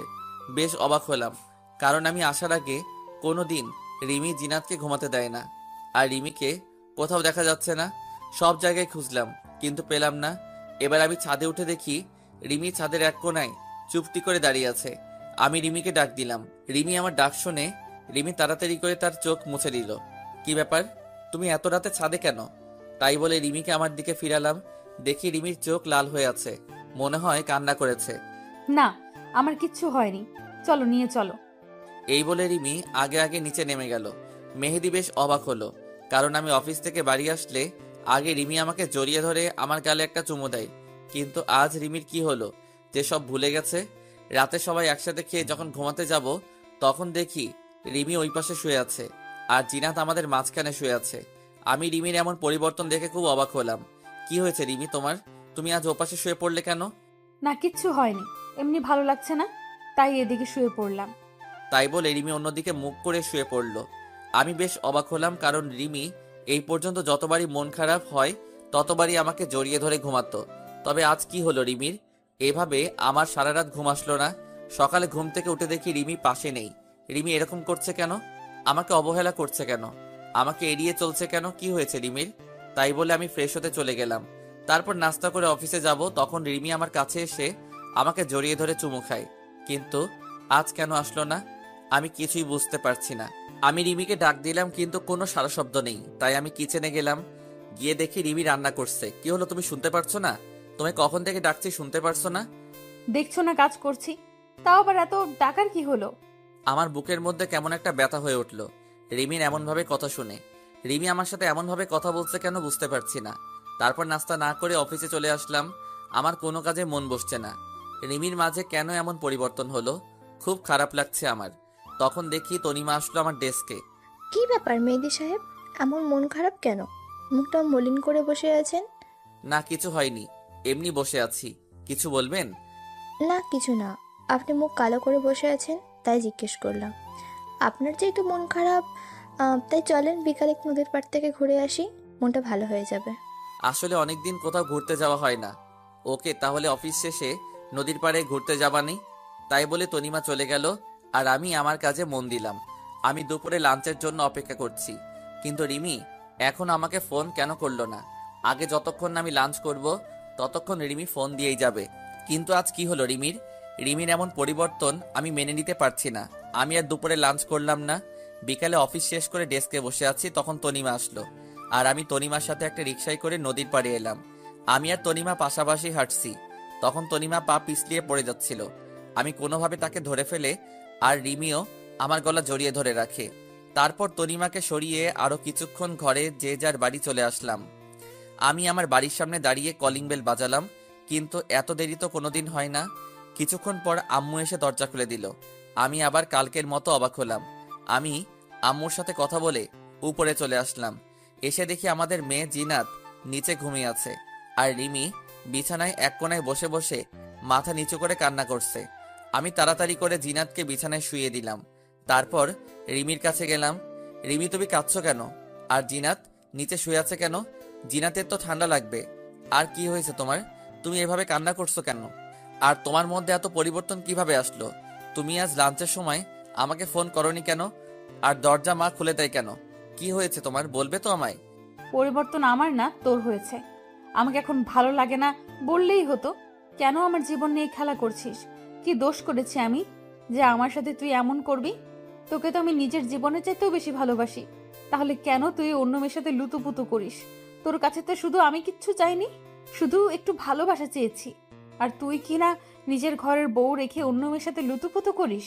তুই এরকম লুচ্চা ছেলে আমি আগে জানলে কোনো দিন তোকে বিয়ে করতাম না। আমি এবার রিমিকে জোরে একটা চড় মারলাম, কারণ রিমি যা বলছে আমি সব সহ্য করতে পারবো না। কিন্তু লুচ্চা বলেছে, তাই আর নিজের রাগটাকে কন্ট্রোল করতে পারিনি, তাই একটা চড় মারছি। দেখো রিমি, একদম আবল তাবল কথা বলবে না। আর তুমি কি বললে? আমি অন্য মেয়ের সাথে লুতুপুতু করছি, তাই না? তুমি ভাবলে কিভাবে আমি অন্য মেয়ের সাথে লুচ্চামি করছি? অন্তত তোমার মুখ থেকে আমি কথা আশা করিনি। তোমার কোথাও ভুল হচ্ছে রিমি। আমি তোমাকে ছাড়া কোনো মেয়েকে ভাবতে পারি না। আর তুমি বলছো আমাকে আর ভালো না লাগলে ছেড়ে দাও। আমি একদম আবোল তাবোল কথা বলছি না। আমি যা বলছি সব সত্যি কথা। এখন উচিত কথা বলছি তো, তাই গায়ে লাগছে, তাই না? যদি আমাকে আর ভালো না লাগে তাহলে আমাকে ডিভোর্স দিয়ে সেই মেয়েকে বিয়ে করে নাও। তাহলে তোমাদের মাঝে আর আমি বাধা হয়ে দাঁড়াবো না। আমি আমার মেয়ে নিয়ে চলে যাব তোমাদের জীবন থেকে, তাহলে কেউ বাধা দেবে না। তাই বলে রিমি বিছানায় অন্যদিকে মুখ করে শুয়ে পড়ল। আর আমি রিমির কথা শুনে যেন আমার মাথায় আকাশ ভেঙে পড়ল। আমার মাথা কোনো কাজ করছে না, চোখ দিয়ে অনবরত পানি বের হয়ে যাচ্ছে। তারপর আমি ছাদে চলে আসলাম। আজ আমার কষ্টটা সবচেয়ে বেশি। মনে হচ্ছে পৃথিবীর সব কষ্ট আমার মধ্যে বিরাজ করছে। খুব কষ্ট হচ্ছে রিমির কথা শুনে। রিমি আমাকে সন্দেহ করলো, রিমি আমাকে লুচ্চা ছেলে বলল। আমি কোনোদিন স্বপ্নেও ভাবতে পারিনি যে রিমি আমাকে এমন বলবে। তারপর আমি নিচে গিয়ে দোকান থেকে এক প্যাকেট সিগারেট কিনে নিয়ে আসলাম। আজ অনেকদিন পর সিগারেট খাচ্ছি। যদি মনে কষ্টগুলো যদি এইভাবে ধোয়ার সাথে বের করতে পারতাম, তাহলে পৃথিবীতে আর কারো কষ্ট হতো না। রিমিকে আমি অনেক ভালোবাসি। রিমি আমাকে সন্দেহ করলো। আমার ভাবতে কষ্ট হচ্ছে যে রিমি আমার সাথে এমন ব্যবহার করলো। তারপর সব সিগারেট শেষ করে রাত 2টার দিকে রুমে আসলাম। দেখি আমার পরীটা ঘুমিয়ে আছে। আমি আস্তে আস্তে করে জিনার কপালে একটা চুমু খেলাম, আর রিমির কপালে চুমু খেয়ে আমি নিজের জায়গায় শুয়ে পড়লাম। সকালে ঘুম থেকে উঠে দেখি সকাল 10টা বাজে, আর রিমি, জিনাত কেউ নেই পাশে। আজ রিমি আমাকে ডাকলো না অফিস যাওয়ার জন্য। কিছুক্ষণ বিছানায় বসে রিমির কথা ভাবছিলাম। তারপর ফ্রেশ হয়ে নিচে গিয়ে দেখি জিনাত তার দাদির সাথে খেলা করছে, আর রিমি রান্নাঘরে রান্না করছে। আমি নিচে আসতেই মা বলল, মেহেদি, আজ অফিস যাসনি বাবা? না মা, আজ শরীরটা ভালো লাগছে না, তাই আজ যাইনি। তারপর কিচেনে চলে গেলাম। গিয়ে দেখি রিমি দাঁড়িয়ে আছে। আমি পিছন থেকে রিমিকে জড়িয়ে ধরলাম, কিন্তু রিমি আমাকে এক ঝটকে সরিয়ে দিল। তারপর রিমি আমাকে 1 কাপ চা দিয়ে কিচেন থেকে বেরিয়ে পড়ল। রিমির এমন আচরণে অনেক কষ্ট পেলাম, আর বুকের মধ্যে চিনচিন ব্যথা অনুভব করলাম। আমি চা না খেয়ে রুমে চলে আসলাম। রুমে এসে দেখি রিমি বিছানা গোছাচ্ছে। রিমি, সরি কালকে তোমার গায়ে হাত উঠানোর জন্য। আসলে কাল মাথাটা এক। রিমি আমাকে কিছু বলতে না দিয়ে মুখে একরাশ বিরক্তি ভাব নিয়ে এসে রুম থেকে হনহন করে চলে গেল। রিমি সকাল থেকে আমার সাথে একবারও কথা বলেনি, তাই আমিও রাগ করে বাইরে চলে আসলাম। সারাদিন বাইরে কাটিয়ে দিয়ে রাত 11টার সময় বাড়ি আসলাম, কিন্তু রিমি আমাকে একবারও ফোন করলো না। কোথায় আছি, কিছু খেয়েছি কিনা। মনে হচ্ছে সবকিছু ছেড়ে আমি কোথাও চলে যাই, যেখানে কোনো প্যারা নেই। রাতে বাড়ি এসে দেখি রিমি আর আমার ছোট পরীটা শুয়ে আছে। রিমি আমাকে দেখে অন্য দিকে শুয়ে পড়ল, আর আমি জিনাতকে একটু কোলে চুমু খেয়ে জিনাতকে শুয়ে দিলাম। রিমি, আমার ক্ষুধা লাগছে, আমার খাবার কই? রিমি কোনো কথা বলছে না, চুপচাপ শুয়ে আছে। তাই আমি আর কিছু না বলে শুয়ে পড়লাম। শুয়ে শুয়ে ভাবছি কি দোষ করেছি যে রিমি আমাকে এত বড় সাজা দিচ্ছে। রিমির অবহেলা আমার সহ্য হচ্ছে না। আপনজনের অবহেলাগুলো অনেক কষ্টদায়ক হয়, যা সহ্য করার মতো মন আমাদের দেয়নি। সকালে উঠে ফ্রেশ হয়ে নাস্তা না করে অফিসে চলে আসলাম। অফিসের কাজে কোনো রকম মন বসছে না, তাই আনমনে বসে রইছি। অফিস শেষে রিক্সার জন্য বাইরে দাঁড়িয়ে আছি, তখন তনিমা রিক্সা নিয়ে আসলো। এসে বলল, মেহেদি সাহেব, আমার সাথে এক জায়গায় একটু যেতে পারবেন? খুবই দরকারি কাজ। প্লিজ চলেন, আপনি গেলে খুবই ভালো হয়। আমি যাব না। আমাকে জোর করে নিয়ে গেল। হঠাৎ করে রিক্সা থেমে গেল। আমি তাকিয়ে দেখি একটা হোটেলের নিচে দাঁড়িয়ে আছি। তারপর তনিমা আমার হাত ধরে টানতে টানতে নিয়ে গেল আর বলল, আমার এক কাজিনের সাথে দেখা করতে এসেছি, কিন্তু দেখা হয়নি, তাই আমরা আবার বেরিয়ে আসলাম। তারপর তনিমা আমাকে জোর করে ডিনার করালো। আমি আর কিছু বললাম না। তারপর ডিনার করে বাড়ি এসে কলিং বেল বাজালাম আর দেখলাম বাবা দরজা খুললো। বাবা, কেমন আছো তুমি? আর কখন আসলে তুমি? বাবা চাকরির কারণে বাইরে থাকে। বাবা কোনো কথা না বলে আমার গালে সজোরে 2টা চড় মারলো। তুই এইরকম আমি কোনোদিন ভাবতেই পারিনি। তোকে ছেলে হিসেবে পরিচয় দিতে আমার ঘৃণা হচ্ছে। তারপর বাবা চলে গেল। আমি মায়ের কাছে গেলাম, কিন্তু মা কোনো কথা না বলে আমার সামনে থেকে চলে গেল। আমি কিছুই বুঝতে পারছি না। তারপর আমি রুমে গিয়ে দেখি রিমি তার সব জামা কাপড় ব্যাগে গুছাচ্ছে, সাথে জিনাতের কাপড়গুলো। কি হলো রিমি, তুমি ব্যাগ গুছাচ্ছ কেন? কোথায় যাবে তুমি? আর কি হয়েছে, তুমি কান্না করছো কেন? কি হয়েছে শুনতে চাও? তুমি সব কিছু জেনেও নাটক করছো। তুমি আমার সাথে নাটক করেছো, তুমি আমাকে ধোকা দিয়েছো। তোমার মতো একটা ধোকাবাজ ছেলের সাথে আমি আর থাকতে চাই না। আমি আজই চলে যাচ্ছি। তুমি আমাকে একবার বলতে পারতে আমাকে তোমার পছন্দ না। আমি হাসি মুখে চলে যেতাম তোমার জীবন থেকে। শুধু এত নাটক করার কোনো দরকার ছিল না। তুমি তাকে নিয়ে একসাথে রিকশায় উঠেছো, নদীর পাড়ে ঘুরতে গেছো, তাকে জড়িয়ে ধরেছো, তার সাথে হোটেলে গিয়েছো। ছি ছি ছি ছি ছি মেহেদি, অন্তত তোমার দ্বারা আমি এসব কাজ আশা করিনি। কি বলছো সব? আমি কেন অন্য মেয়ের সাথে হোটেলে যাব, নদীর পাড়ে যাব, আর কাকে জড়িয়ে ধরেছি? আমি তো কিছুই বুঝতে পারছি না। আমি জানি তুমি এরকম কথা বলবে। তুমি এখনো আমার সাথে নাটক করছো। তাহলে এগুলো কি বলো? এগুলো সব কি নাটক? তাই বলে রিমি আমার সামনে কিছু ছবি ছুড়ে দিল। আমি ছবিগুলো দেখে নিজের চোখকে বিশ্বাস করতে পারছি না। আমার চোখ কপালে উঠে গেছে। আমার মাথা কাজ করা বন্ধ করে দিয়েছে। রিমি যেই ছবিগুলো আমার সামনে রাখলো সেগুলো সব আমার আর তনিমার পিক ছিল। আমি আর তনিমা একসাথে রিকশায় বসে আসি। তারপর আমি তনিমাকে জড়িয়ে ধরে আসি। আমি আর তনিমা একটা হোটেলে একটা রুমে উলঙ্গ অবস্থায় দাঁড়িয়ে আসি। আমার মাথা কেমন চক্কর দিয়ে উঠলো। আমি তনিমার সাথে ঘুরে বেরিয়েছি। সেগুলো কেউ ছবি তুলে রিমির কাছে দিছে, আর রিমি সেগুলো দেখে ভুল বুঝলো। আর হোটেলের পিকটা এটা এডিট করা। কারণ আপনারা তো জানেন রিমি, তুমি এগুলো দেখে তুমি আমাকে সন্দেহ করেছো। তনিমা আমার অফিসের কলিগ, তার সাথে একটু ঘুরতে গিয়েছিলাম। আর এই ছবিটা সম্পূর্ণভাবে এডিট করা, কারণ আমি আর তনিমা তার এক কাজিনের সাথে দেখা করতে গেছিলাম। আর কেউ চুপি চুপি ছবি তুলে এডিট করেছে। তুমি বিশ্বাস করো রিমি, তনিমা আমার কলিগ আর ফ্রেন্ড, তার বিষয় আর কিছুই না। কেউ প্ল্যান করে আমাদের সংসারটা নষ্ট করতে চাইছে। এত কিছু হওয়ার পরও তুমি আমাকে বিশ্বাস করতে বলছো? রিকশায় চড়া, জড়িয়ে ধরা, তাহলে সব এডিট করা বলো? রিমি, তুমি বিশ্বাস করো, আমার আর তনিমার মধ্যে সেরকম কিছুই নাই। তুমি বোঝার চেষ্টা করো রিমি, আমি শুধু তোমাকেই ভালোবাসি। তোমার জায়গায় আমি অন্য কাউকে জায়গা দেব তুমি ভাবলে কিভাবে? আমি অত কিছু শুনতে চাই না। আমি তোমার কাছে আর থাকবো না। তুমি একটা বিশ্বাসঘাতক। তোমাকে বিয়ে করে, তোমাকে বিশ্বাস করে ভুল করেছি আমি। তোমাকে আমি কি দেইনি? তোমাকে নিজের জীবনের চাইতেও আমি বেশি ভালোবাসতাম। আমি তো তোমার কাছ থেকে বেশি কিছু চাইনি, শুধু একটু ভালোবাসা চেয়েছি। আর ঘুমানোর জন্য তোমার বিশ্বস্ত বুকটাই চেয়েছিলাম। কেন তুমি এরকম করলে? আমি মনে হয় তোমাকে তোমার মতো ভালোবাসতে পারিনি। ওই মেয়েটা মনে তোমাকে খুব ভালোবাসে, তাই না? তবে তুমি চিন্তা করো না, তোমার আর তনিমার মধ্যে আমি বাধা হব না। পারলে আমাকে ক্ষমা করে দাও। তোমাকে নিজের করে রাখতে পারলাম না। বলে রিমি ব্যাগ আর জিনাতকে নিয়ে চলে গেল। আমি রিমিকে কয়েকবার ডাকলাম, কিন্তু রিমি শুনল না, সোজা রুম থেকে চলে গেল। রিমির কথা শুনে চোখ দিয়ে টপ টপ করে পানি পড়ছে। তুমি আমার কথা বিশ্বাস করলে না রিমি, তোমার দেখাটাই তুমি সত্য মনে করে নিলে। এর পিছনে আসল ঘটনাটা তুমি না জেনেই আমাকে ছেড়ে চলে গেলে। তুমি আমাকে বিশ্বাস করতে পারোনি। তোমার মেহেদি শুধু তোমাকেই ভালোবাসে, আর কাউকে না। হঠাৎ দেখি রিমি আবার রুমে আসলো। আমি রিমিকে দেখে মনে একটু শান্তি পেলাম।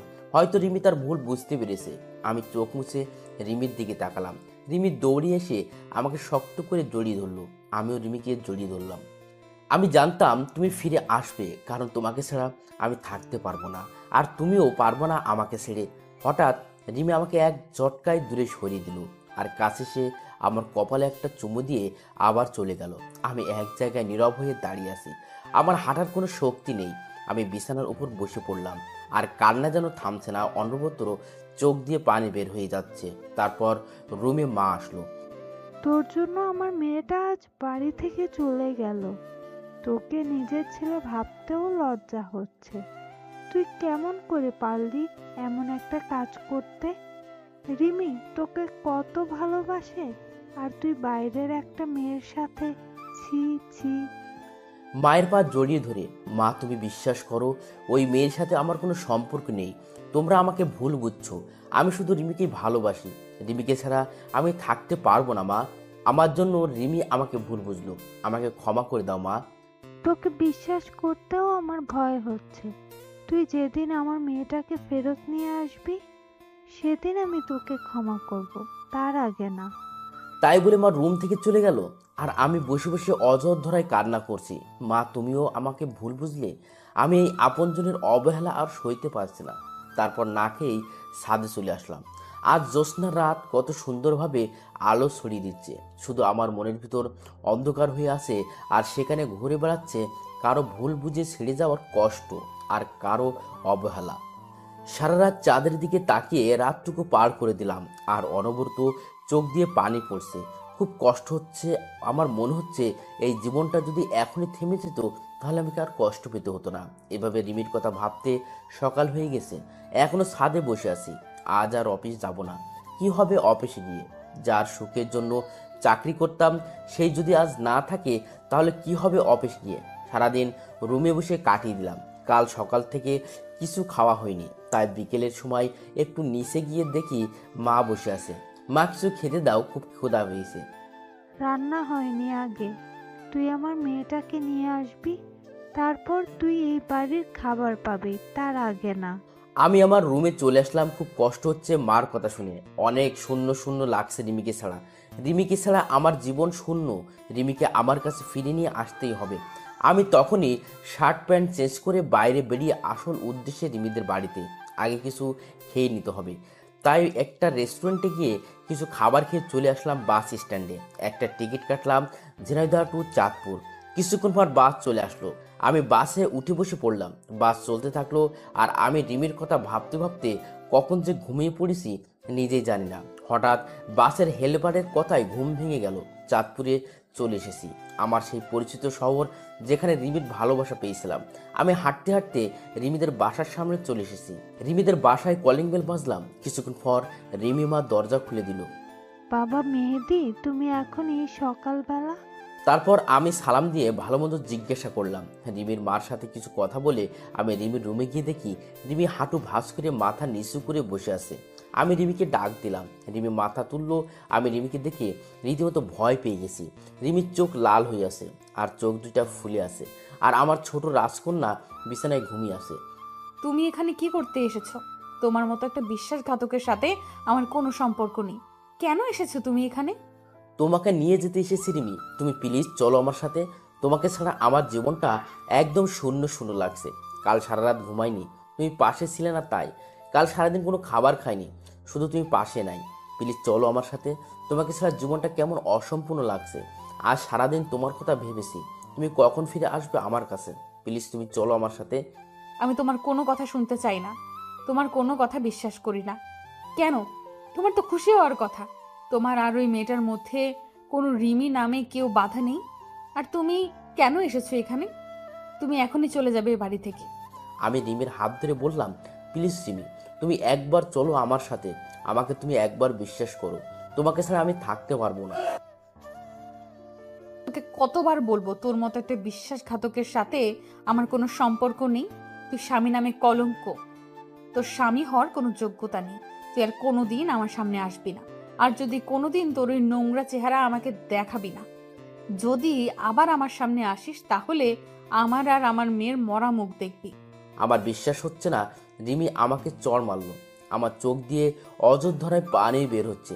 আমি এককভাবে এক জায়গায় দাঁড়িয়ে আছি, কোনো কথা বের হচ্ছে না। খুব কষ্ট হচ্ছে।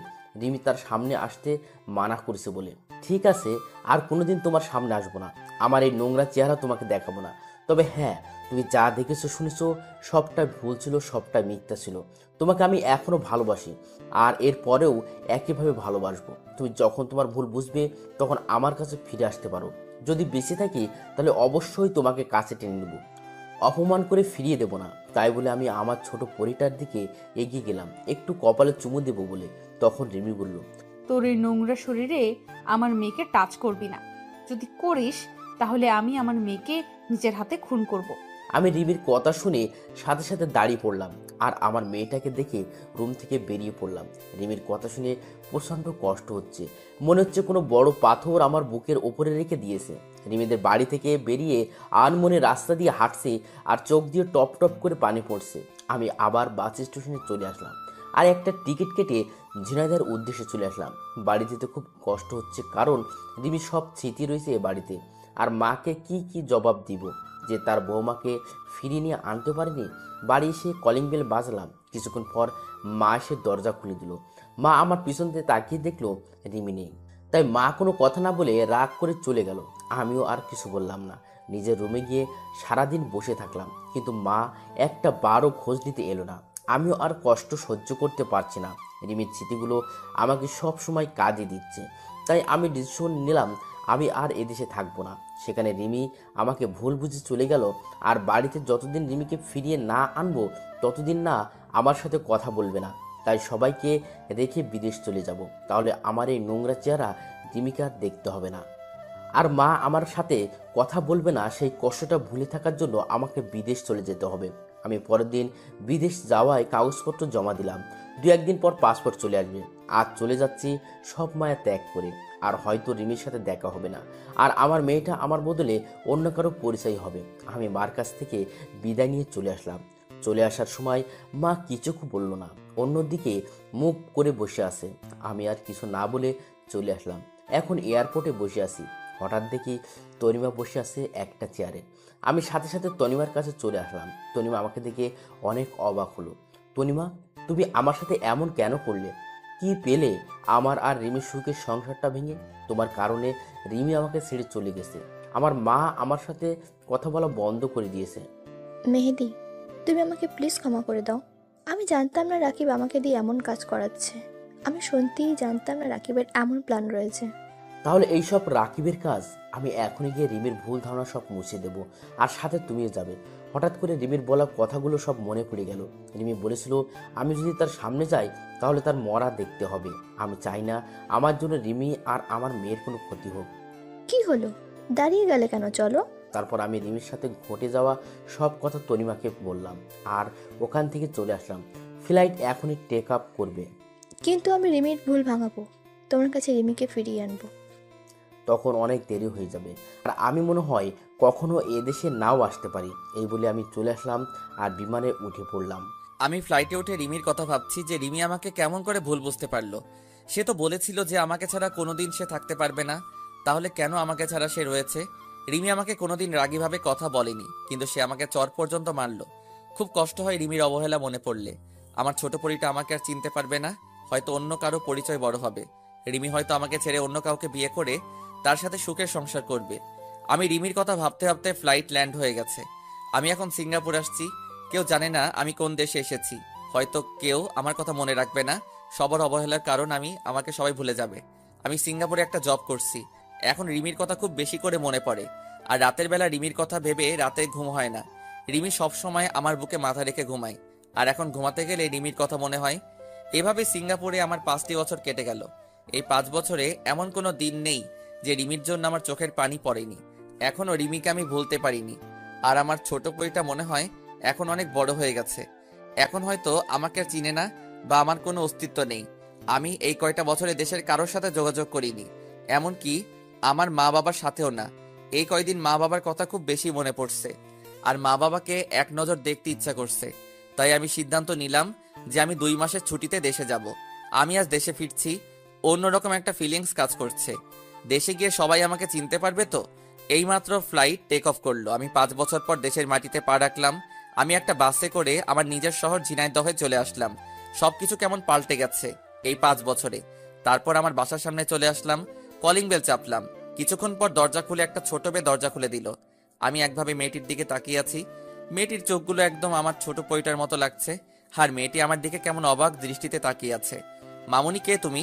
আর এই বাড়িতে কি করছো? আমার নাম চিনাত। আর এটা আমার দাদুর বাড়ি। তুমি আমার আব্বু, তাই না? তোমাকে আমি ছবিতে দেখেছি। তোমার ছবি আমার মা বুকে নিয়ে প্রতি রাতে কান্না করে। আম্মুর কান্না দেখে আমারও খুব কান্না আসে। আমি মেয়েটির মুখে জিনাত নাম শুনে আমার বুকটা কেমন চিনচিন ব্যথা হয়ে উঠল। আমার মনটা খুশিতে ভরে গেল। আমার মেয়েকে আমি ফিরে পেয়েছি। আমি জিনাতকে বুকে জড়িয়ে নিয়ে অঝোর ধারায় কান্না করে দিলাম।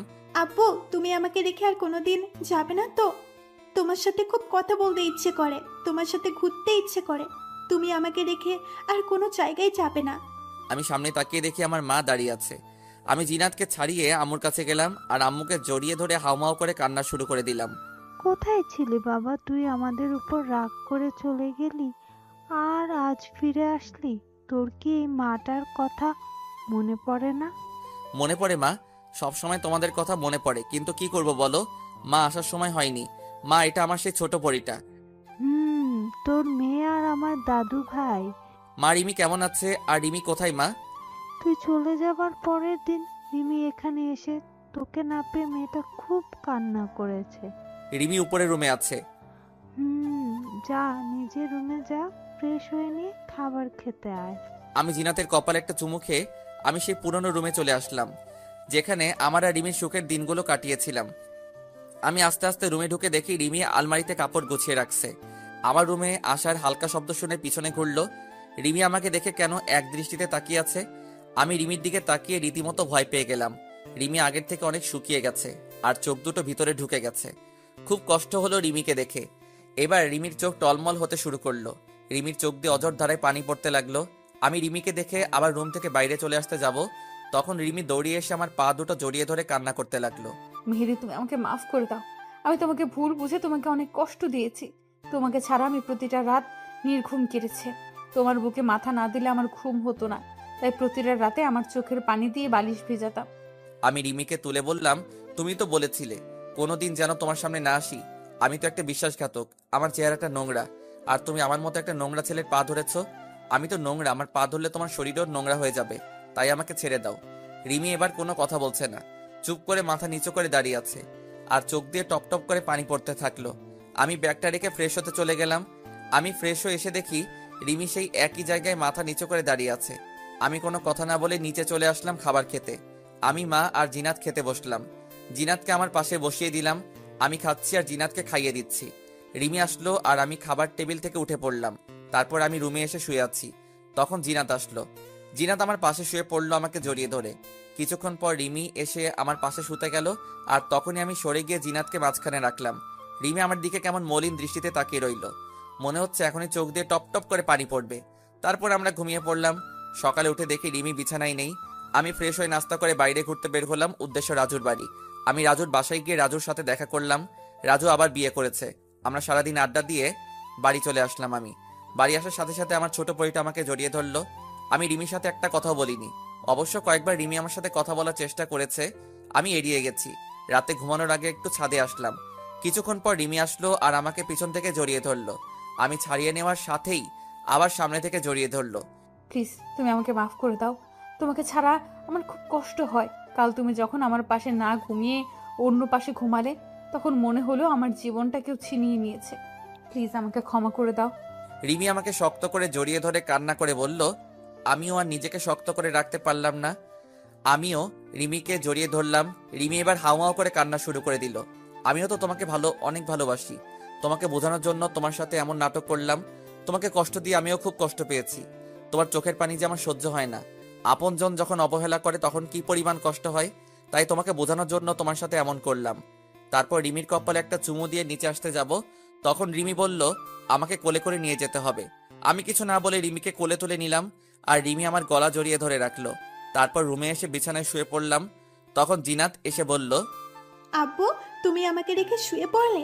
তোমার সাথে আর কথা নেই। মামুনি, তোমাকে রেখে আমি কখনো ঘুমাতে পারি?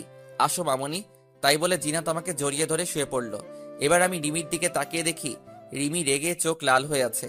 রিমি এবার রেগে জিনাতকে ছাড়িয়ে রিমি আমাকে জড়িয়ে ধরল।